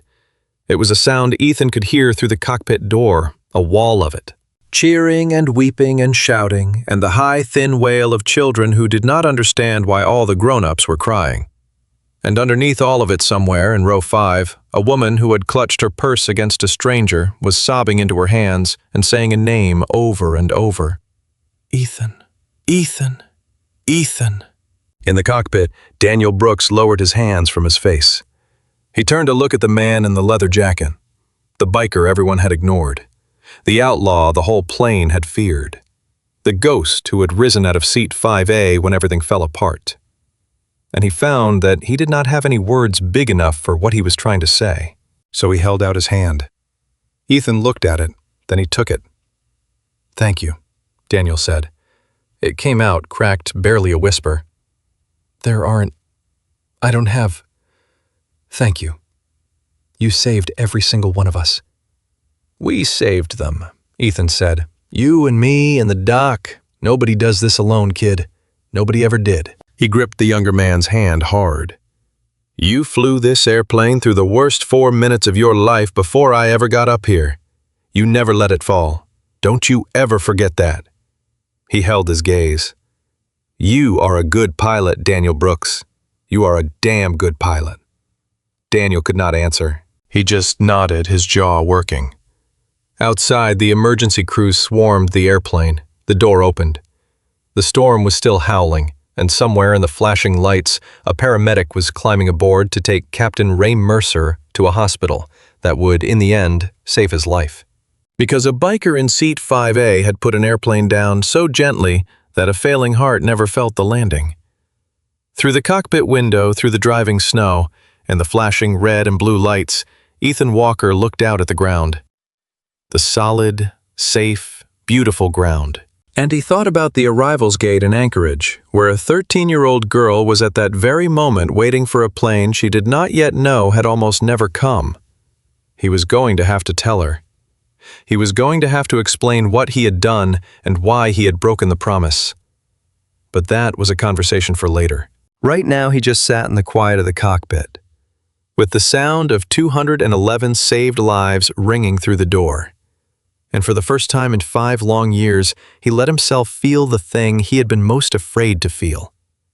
He let himself feel like a pilot again. The paramedics came first. They moved fast and quiet, the way emergency people move when they know the clock is running. Ethan stepped back from the doorway and let them work. They had Captain Mercer strapped and moving in under 90 seconds. Dr. Anand walked alongside, one hand still on the captain's wrist, talking low and fast to the lead paramedic, handing over everything he knew about the last hour and a half. At the door, Mercer's eyes fluttered open for just a moment. He looked up at the ceiling of the airplane he had flown for 30 years. He looked at the faces around him. And then his eyes found Ethan. The leather jacket, the tattoos, the face of a man he had never met. Something moved in the captain's expression. Confusion first, and then slowly something else, something that looked almost like recognition. Like the pilot in him understood, even through the fog of a cardiac event, what had happened. "Did you?" Mercer's voice was barely a breath. "Did somebody land my airplane?" Ethan crouched down beside the gurney so the old captain didn't have to raise his voice. "Yes, sir," he said. "Everybody's safe. All 211. Mercer closed his eyes, and the faintest, most exhausted smile crossed his gray face. "Good," he managed. "Good landing." "Smooth as glass," Ethan said, and meant it. "Good," Mercer said again, and let the paramedics carry him away. Ethan stood and watched him go, and something tightened in his chest that he didn't have a name for. Not quite grief and not quite relief, something in between. The particular ache of one pilot watching another be carried off his own airplane, knowing that the landing you are most proud of was one the other man will never remember making. Then Grace touched his arm. She had been standing just behind him, and when he turned, he saw that her eyes were red and her composure, the composure she had maintained so perfectly for 93 minutes, had finally safely come undone. "Hey," Ethan said. "You did good. You kept that cabin together." "I didn't do anything," Grace said. Her voice shook on every word. "We did everything," Ethan said firmly. The same way he had said it to Daniel because it was the truth and she needed to hear it. "The cabin was calm because you made it calm. The captain is alive because you found the doctor. I just flew the airplane. The airplane was the easy part." Grace laughed, a watery, broken sound.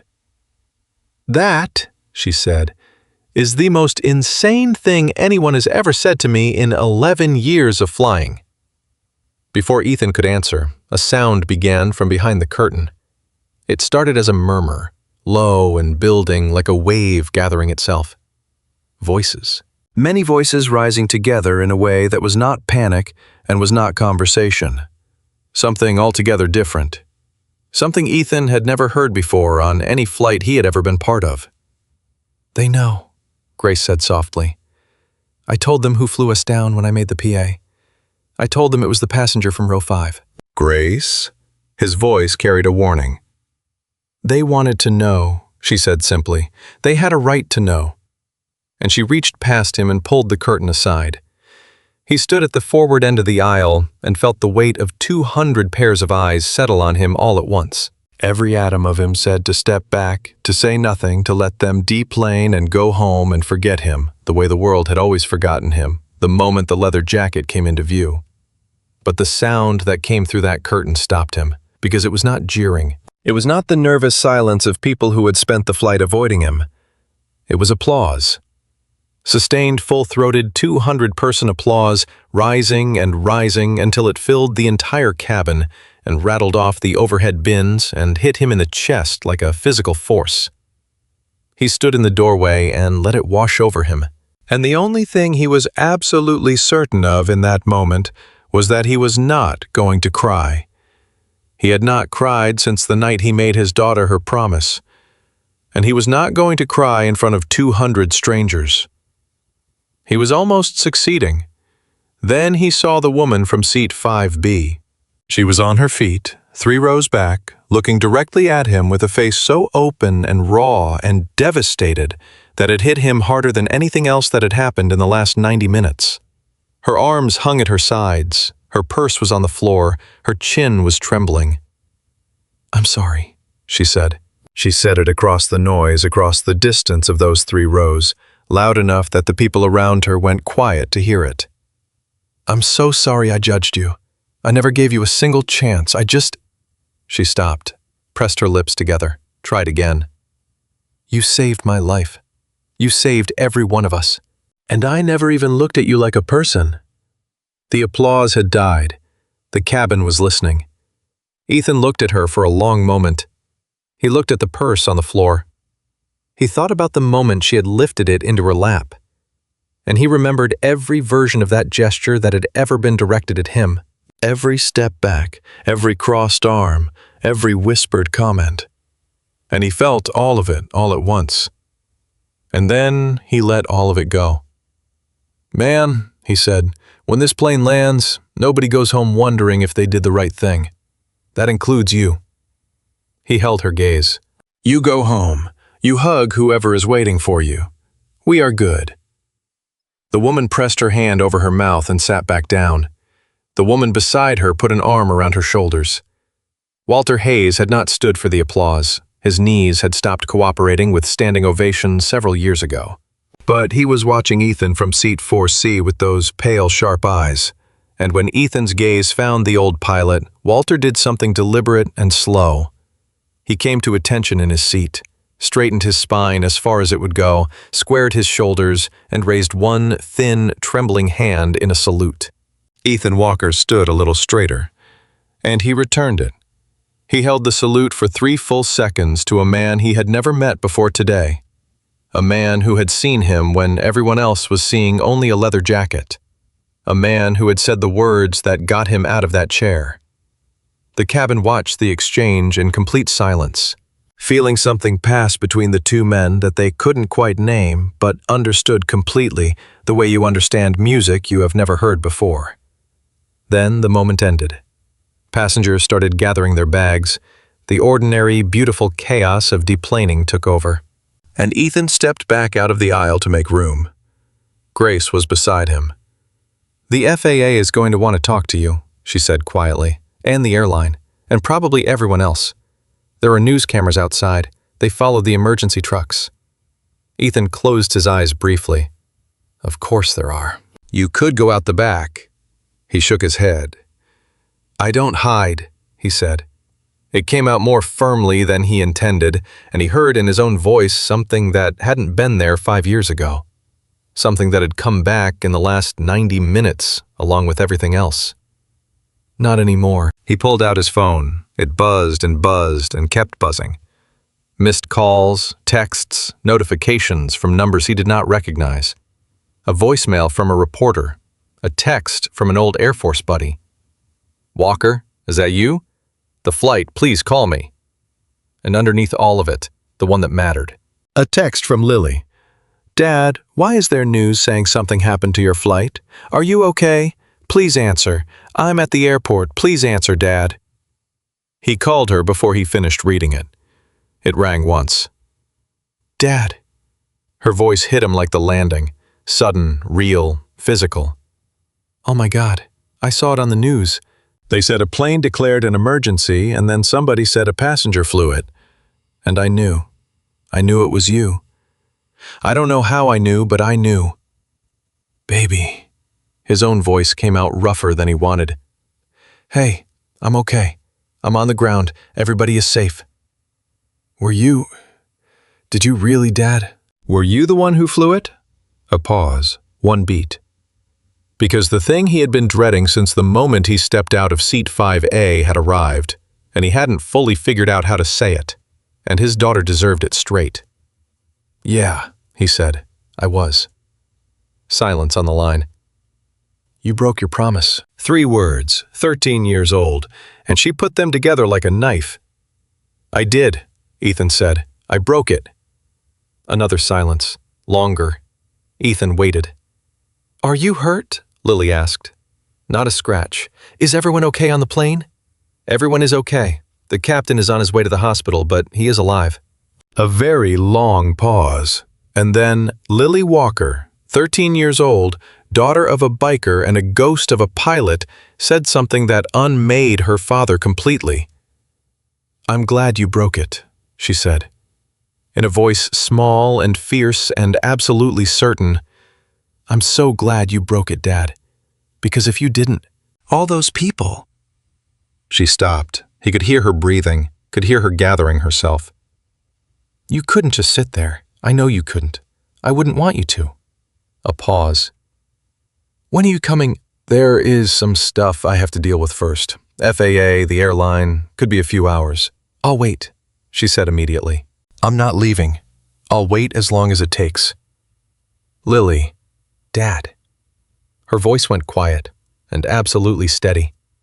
The voice of someone older than 13. "Go do what you have to do. I'll be here. I've always been here." He stood with the phone pressed to his ear in the emptying galley of the airplane that had tried to take 211 lives, and he felt the last piece of something come loose inside him. Something he had been carrying for 5 years. Something heavier than the leather jacket and the patch and all the miles. "I love you, baby girl," he said. "I love you too, Dad," she said. "Now go." He hung up. He stood for a moment longer than he needed to. Then he squared the leather jacket on his shoulders, and he walked to the forward door. And he stepped out into whatever was waiting for him. The room they had been given was a standard airport operations conference room. An FAA inspector named Carla Voss sat at the head of the table, a thin woman in her 50s with reading glasses pushed up on her forehead and the expression of someone who has handled crises before, but perhaps not exactly this particular one. Beside her, an airline vice president named Henderson, who had flown in fast and was still wearing his overcoat.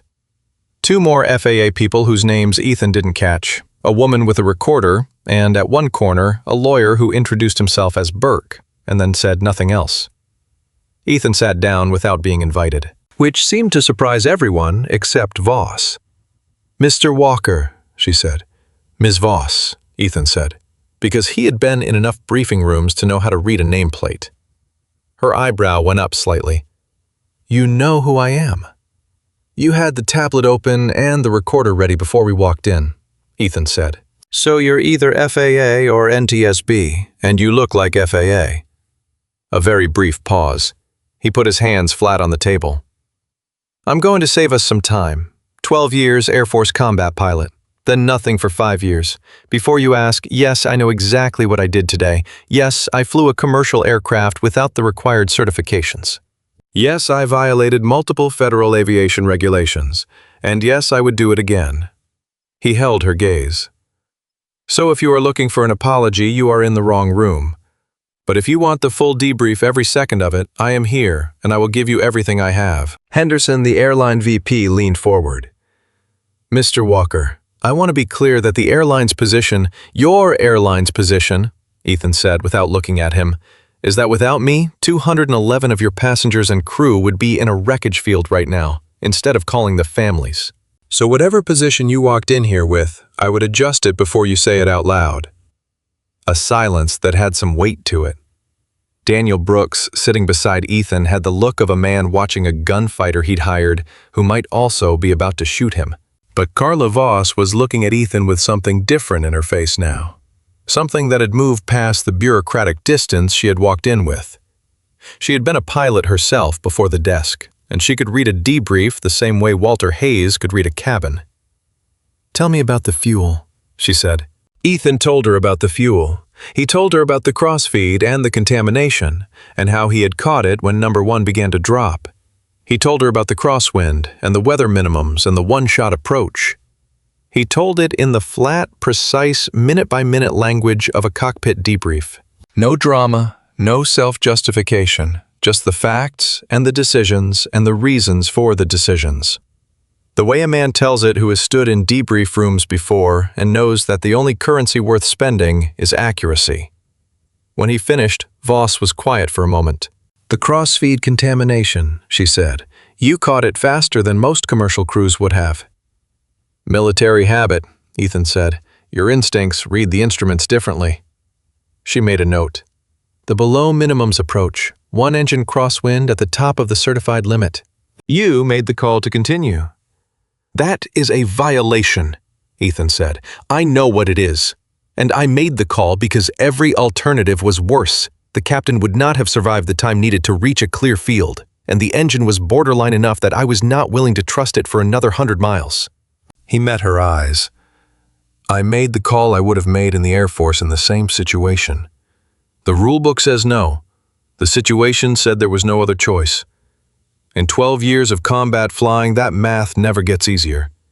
But the answer is always the same. Voss wrote something down, then set her pen down. Mr. Walker, she looked at him steadily. I have been doing this job for 19 years. I have debriefed a great many flights. And I want to say something to you that will be off the record until I decide otherwise. She glanced at the woman with the recorder, who paused it. What you did today, the decision-making, the crew coordination, the fuel diagnosis, the below minimums approach, the landing? She paused.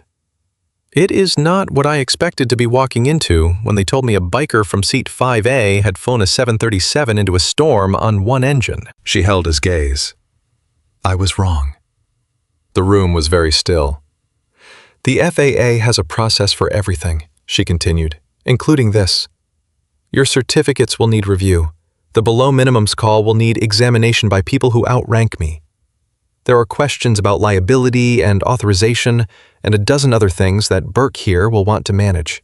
None of that changes what happened today. She picked her pen back up, wrote something on a card, and slid it across the table to him. That is my direct line. When this process runs its course, and it will run its course, that is not a threat. It is just how it works. You call me. Because a man who can do what you did today, in a machine he has never flown under those conditions, is the kind of man this industry should not lose. He looked at the card, then at her. Thank you, he said. It came out simpler than he intended, and more honest.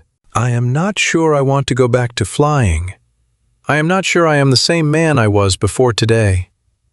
You don't have to be the same man, Voss said. You just have to decide who you want to be next. It was Ethan thought the second time today someone had given him exactly the answer he needed before he knew he was looking for it. They kept him for 2 more hours, questions and lawyers and more questions. Daniel sat beside him through all of it, confirming details, and once very quietly telling the airline VP that if anyone in that room tried to make Ethan Walker the problem, Daniel was going to have a conversation with the press that the airline would not enjoy. Ethan had not asked him to say that. Daniel said it anyway. When it finally ended, Ethan stepped out of the operations room into the terminal and found something waiting for him that had not been there before. Passengers. Not rushing to connections, not collecting bags. These were people from Flight 1487 who had done everything they needed to do and then come back, maybe 60 or 70 of them filling the gate area.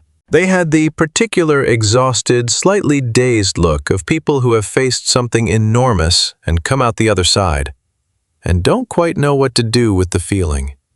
When Ethan came through the door, they went quiet. He stopped, and then an older man in the back, a heavyset grandfather type with a Cardinals baseball cap, started clapping. Slowly at first, like a heartbeat. Then the people around him picked it up. Then the people around them. And it built and built until the gate area filled with the sound of it. Not the shocked, reflexive applause from the airplane, something more considered, more deliberate. The applause of people who had had 3.5 hours to sit with what had happened and had decided to come back and give it. Ethan stood in the middle of it and did not fight it. He just stood there and let it be real.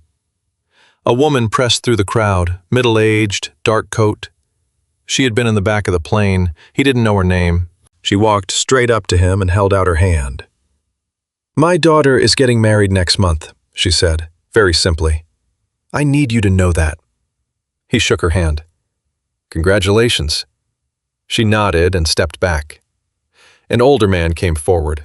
No words, just a handshake held a beat longer than necessary. The grip of a man who understood something and wanted Ethan to know that he did. Then a young mother with a toddler on her hip. The toddler held out a drawing done in airport crayon on a napkin, wild and wobbly, but clearly an airplane, and clearly a stick figure in the cockpit. Under the drawing in the mother's handwriting, but in the child's voice, "The man who flew us home." Ethan took it carefully. He held it next to his heart for a moment, right over the pocket where his daughter's photo lived.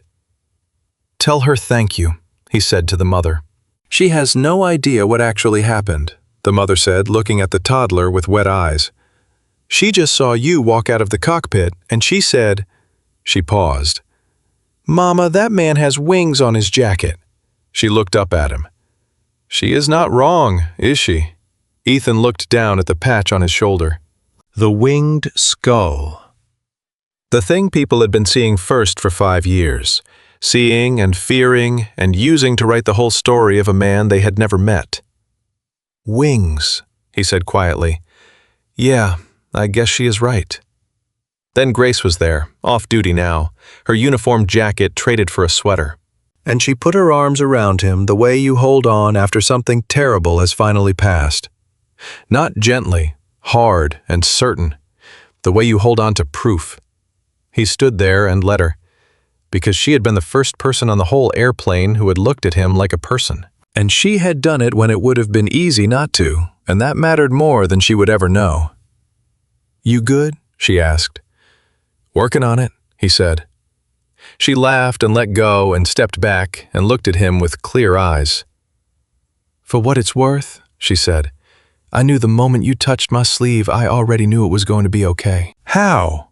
"Because scared men don't touch your sleeve like that," she said. "They grab, they pull, they demand. You touched my sleeve like a man who knew exactly what he was doing and just wanted someone to know he was ready to do it." She tilted her head. 11 years of flying. I have never seen anything like what you did today." "You kept 200 people from panicking," Ethan said. "Don't sell that short."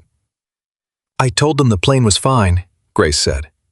"You made the plane fine," Ethan said. "There is a significant difference."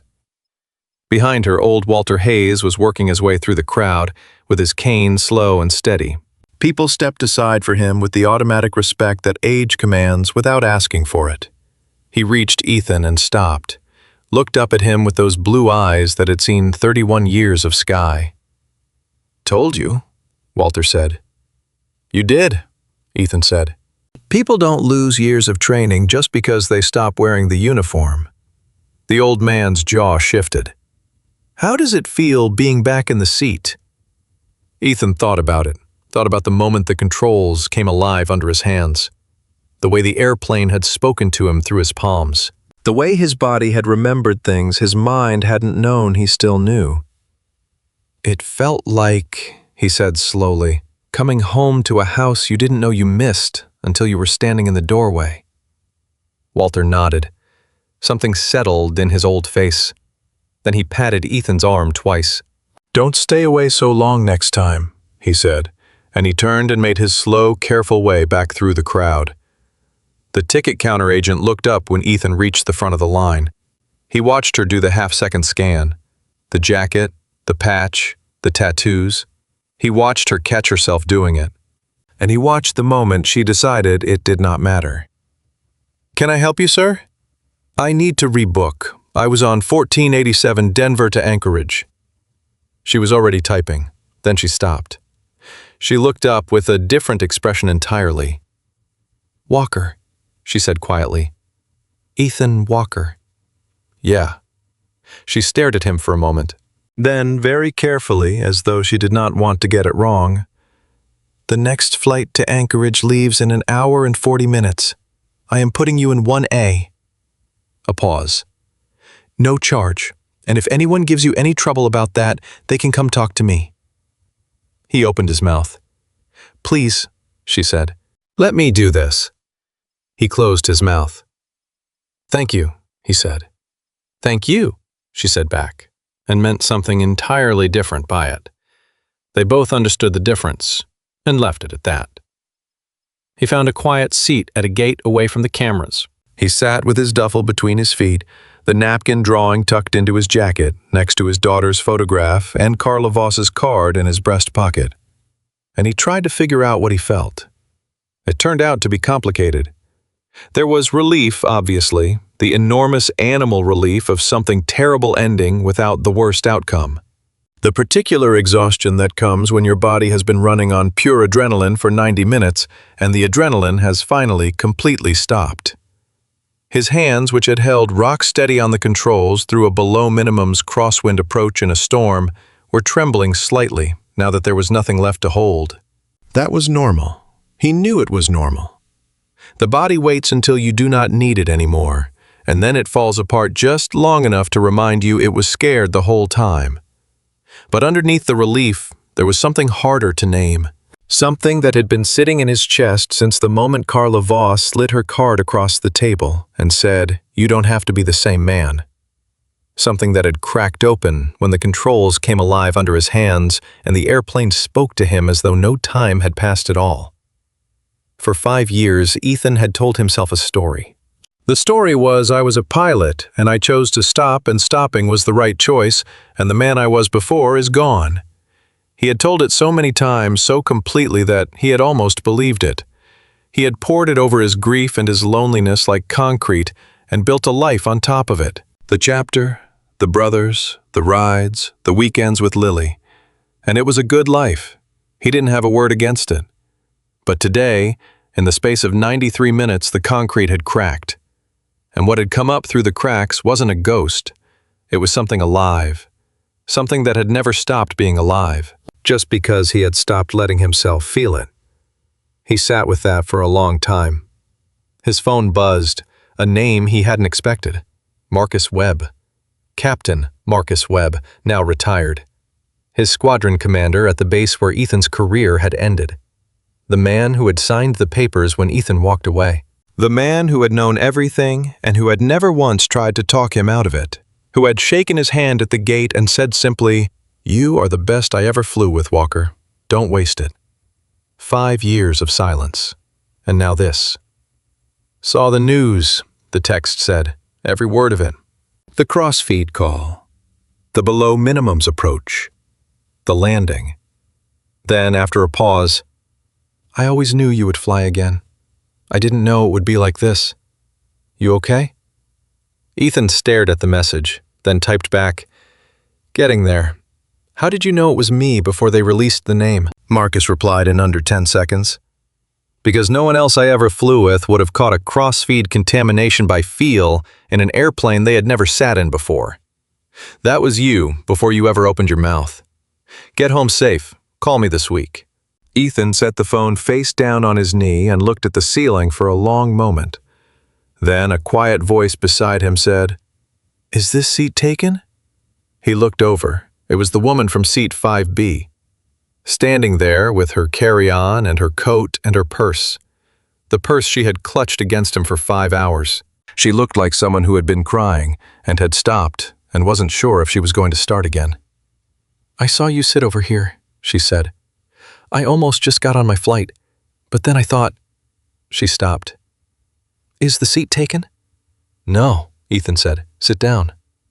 She sat. She set her purse in her lap, then caught herself, looked at it, and set it on the floor between her feet instead. The gesture was so conscious, so deliberate, so clearly an act of will that Ethan had to look away for just a second. "My name is Carol Briggs," she said. "I'm a third-grade teacher from Denver. I was going to Anchorage for my sister's 50th birthday." She folded her hands in her lap. "And I spent 4 hours on an airplane treating you like a threat. And then you saved my life. Then I went to the hotel across the street and I sat on the bed and I thought about what kind of person I want to be. And I came back." Ethan looked at her. Really looked. She was maybe 60, with kind eyes that had been crying in them, and silver hair that had come loose from where she'd pinned it.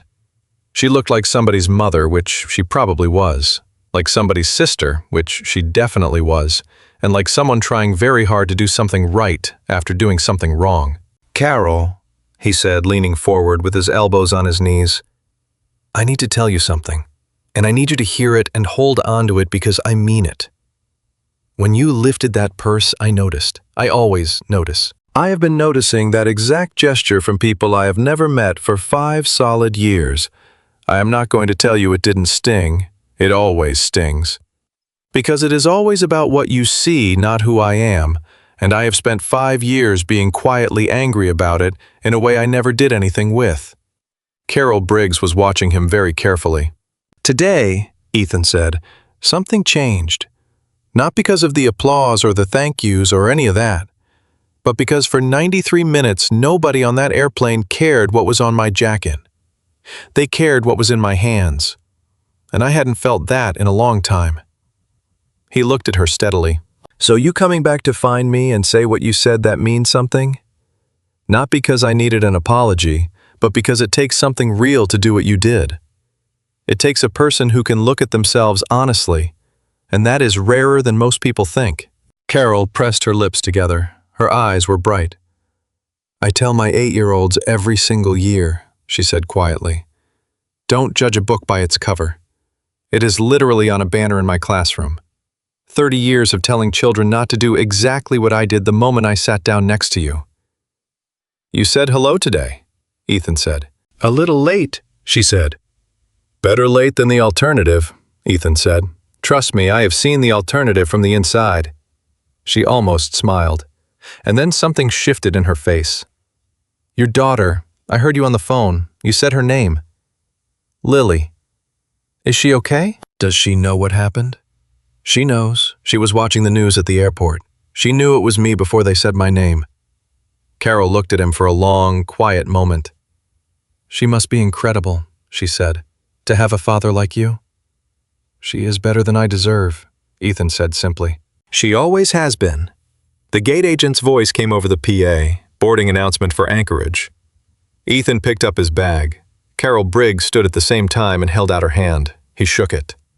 "Thank you, Ethan," she said, "for coming forward, for standing up, for—" Her voice caught. "For giving my sister her birthday." He held her hand for a moment. "Tell her happy 50th from me," he said. She laughed, a real one with life in it, and let go. He walked to the gate. He handed his boarding pass to the agent and stepped onto the jetway. And for 1 second, just one, he stood at the top where the smell of jet exhaust and recirculated air hit him all at once, and he felt the whole day settle over him like a coat. Every single second of it. From the moment he boarded 1487 to the moment he stood here. He breathed it in. Then he walked down the jetway and found seat 1A and sat down. He slept for the first time since Denver. He didn't dream, or if he did, he didn't remember. He woke when the wheels touched down in Anchorage, and for one disoriented second, he heard the touchdown and reached for a yoke that wasn't there. Then he realized where he was. He was holding the armrest. Just the armrest. He let go. The airplane rolled to the gate. The seatbelt sign went off. He was the last one off.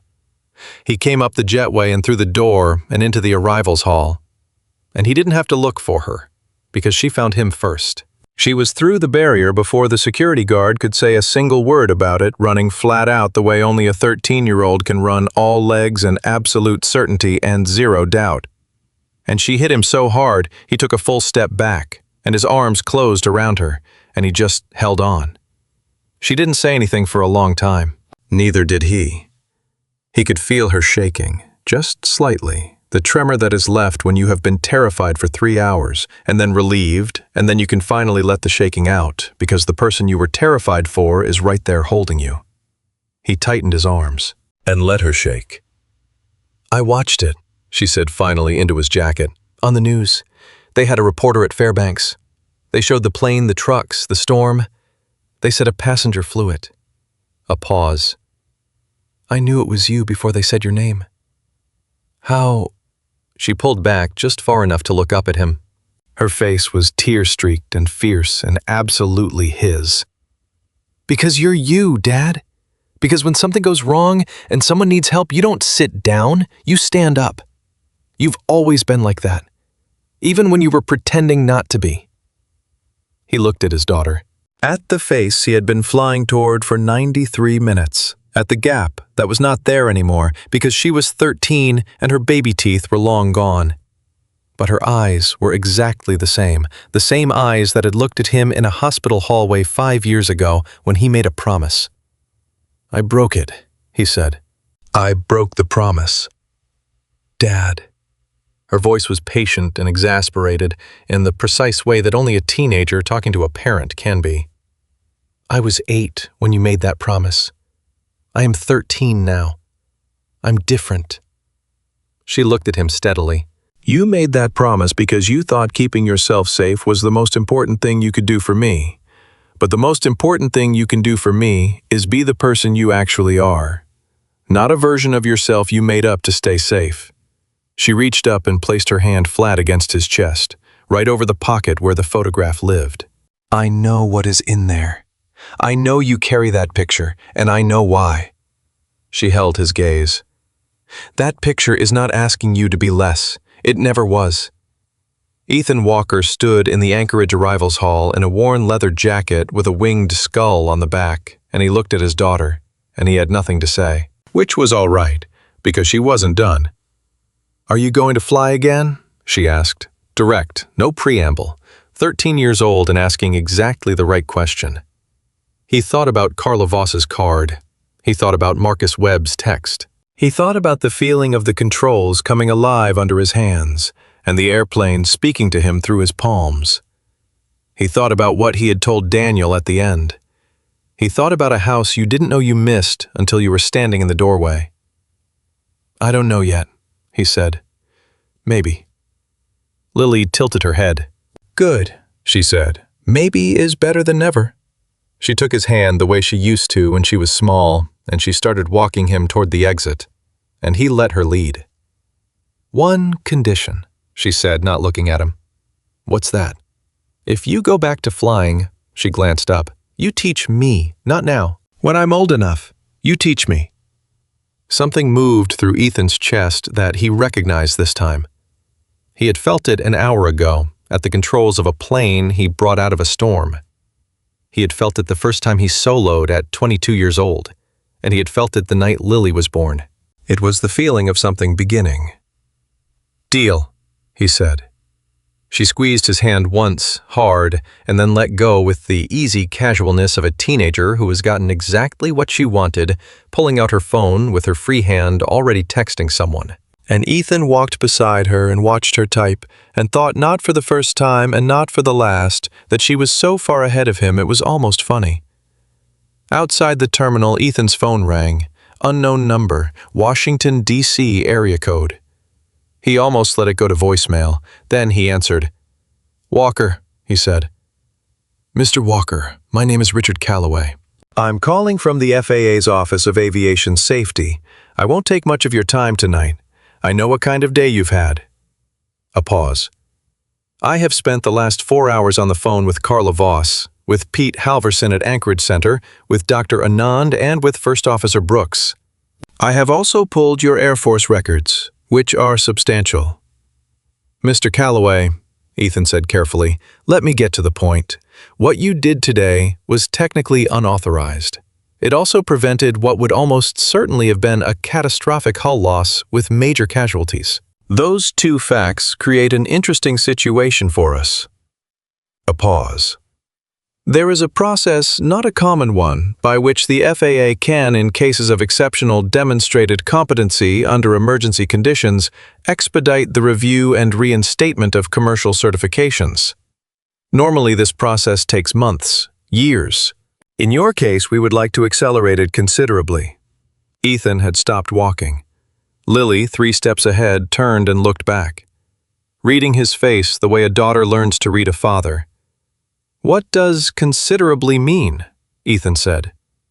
"It means that if you want to fly again commercially, professionally, in any capacity, the doors are open. Carla Voss has been advocating for you since she walked out of that debrief." A pause that might have contained amusement.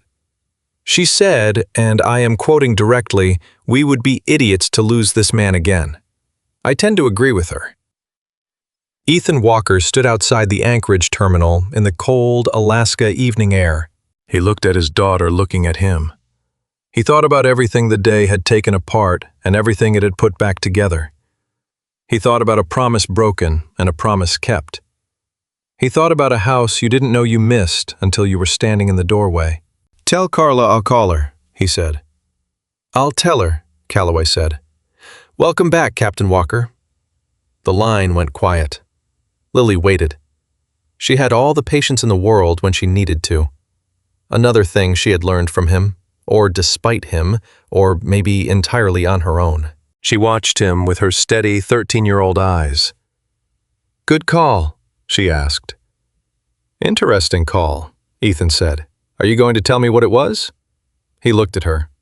He thought about all the careful, hedged, footnoted ways to say it. Then he decided his daughter had earned a straight answer. "The government wants to give me my wings back," he said.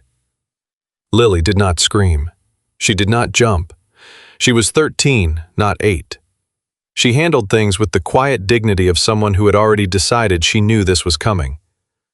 She looked at him for one long, clear moment, and then she said, "Okay, okay," he repeated. "That is all."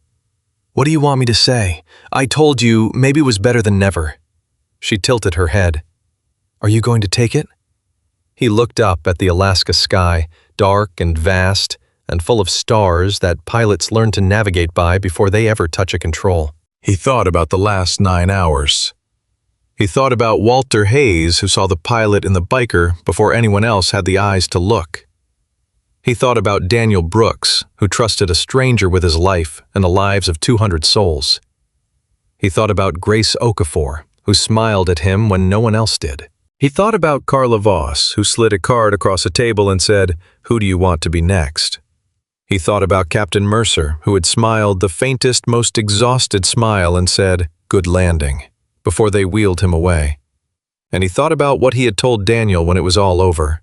Nobody does this alone. Nobody ever did.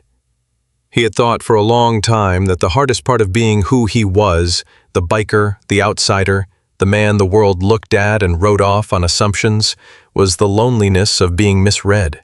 But the harder thing the thing today had cracked wide open was that he had participated in his own disappearance. He had taken the leather jacket and used it the same way everyone else did, as a reason not to be known.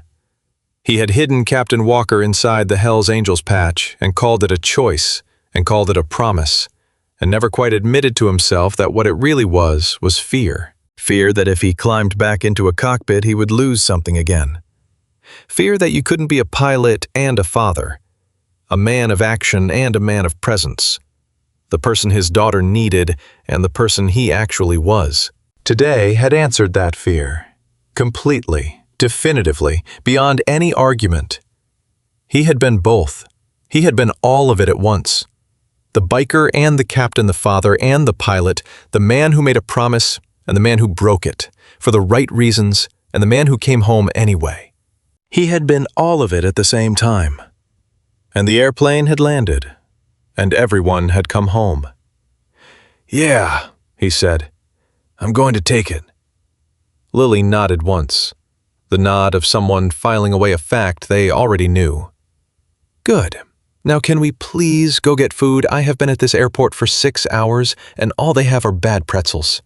He laughed, the same short, genuine laugh from the gate area. It came easier this time. "Yeah," he said, "let's go get food." They walked to his truck. Lily climbed in the passenger side and immediately connected her phone to the Bluetooth and put on music he didn't recognize. He didn't complain. He sat behind the wheel for a moment before starting the engine, reached into his jacket, took out the photograph. Gap-toothed, crayon letters, "My dad." He looked at it one more time. Then he looked at the girl in the passenger seat, 5 years older than the drawing, infinitely more complicated and more fully herself, humming along to something and scrolling through her phone with the complete self-possession of someone who has decided the crisis is over and it is time to eat. He put the photograph in the glove box, not because he was done with it, but because the girl in the photo was sitting right next to him, and she didn't need to travel in his pocket anymore. He started the engine. 2 weeks later, a letter arrived from Washington, formal, official, full of the language government documents use when they are trying to say something simple in the most complicated way possible. But underneath all of it, the meaning was clear. His commercial pilot certificate had been reviewed, reinstated, and upgraded. His medical had been fast-tracked and approved. His combat flight hours had been recertified. Carla Voss had apparently argued for the process with the energy of someone who takes losing good people personally. At the bottom of the letter in the signature block was a handwritten note in the margin, 3 words. In the hand he recognized from a card slid across a conference table, "You already knew." He read it twice. Then he folded the letter and put it in the same glove box as the photograph. And he drove to the chapter house where his brothers were waiting. He walked in wearing the leather jacket. Someone handed him a cup of coffee. He sat down. And he was exactly where he was supposed to be. That weekend, he rode the Harley up the coastal highway the way he always did when he needed to think. He stopped at the overlook where the road bends out toward the inlet and the sky goes on forever. Cut the engine, sat on the bike, looked up. A commercial airliner crossed overhead, high and bright, catching the last of the afternoon sun on its wings, drawing a clean, white line across the blue. He watched it until it was gone. Then he pulled out his phone and called Marcus Webb. "I'm back in," he said. "I know," Marcus Webb said. "I have been waiting for you to figure that out for 5 years." "You couldn't have just told me?" "Wouldn't have done any good," Marcus said. "A man like you has to find it himself. You know that. You've always known that." He did know it. He ended the call and sat for a while longer on the overlook, engine quiet, the wind off the inlet cold and clean against his face. And he thought about everything a leather jacket can hide, and everything it cannot. He thought about a little girl who had grown into someone braver than he had known how to be. He thought about a promise broken and kept at the same time. Because some promises are bigger than the words you use to make them. He thought about seat 5A, and the silence that fell over a cabin when a biker stood up. And the sound, the long, full human sound of 200 people cheering in a gate area in Fairbanks for a man they had spent an entire flight being afraid of. He thought about Carla Voss's 3 words, "You already knew." He had. He had always known. He had just needed 93 minutes, a failing engine, a dying captain, a first officer who trusted him with everything, an old pilot who saw through a leather jacket straight to the wings underneath, and a 13-year-old girl who told him the truth about himself more clearly than anyone ever had. He had needed all of that just to admit what was already true. He was a pilot. He had always been a pilot, and a father, and a brother, and a man who, when the world needed him to stand up, stood up. Those things had never once been in conflict. He had just been too afraid to let them all be true at the same time. Ethan Walker put his helmet on, started the engine, and pointed the Harley toward home, toward Lily, toward whatever came next, toward the life that had been waiting for him all along on the other side of the fear he had been calling a promise. The biker in seat 5A had walked onto a plane as one man and walked off it as another. Not a different man, not a new man, not the ghost of a captain or the shadow of a soldier or the version of himself he had tried to build out of leather and silence. Just the whole man. Finally, all at once, without apology. And that was more than enough.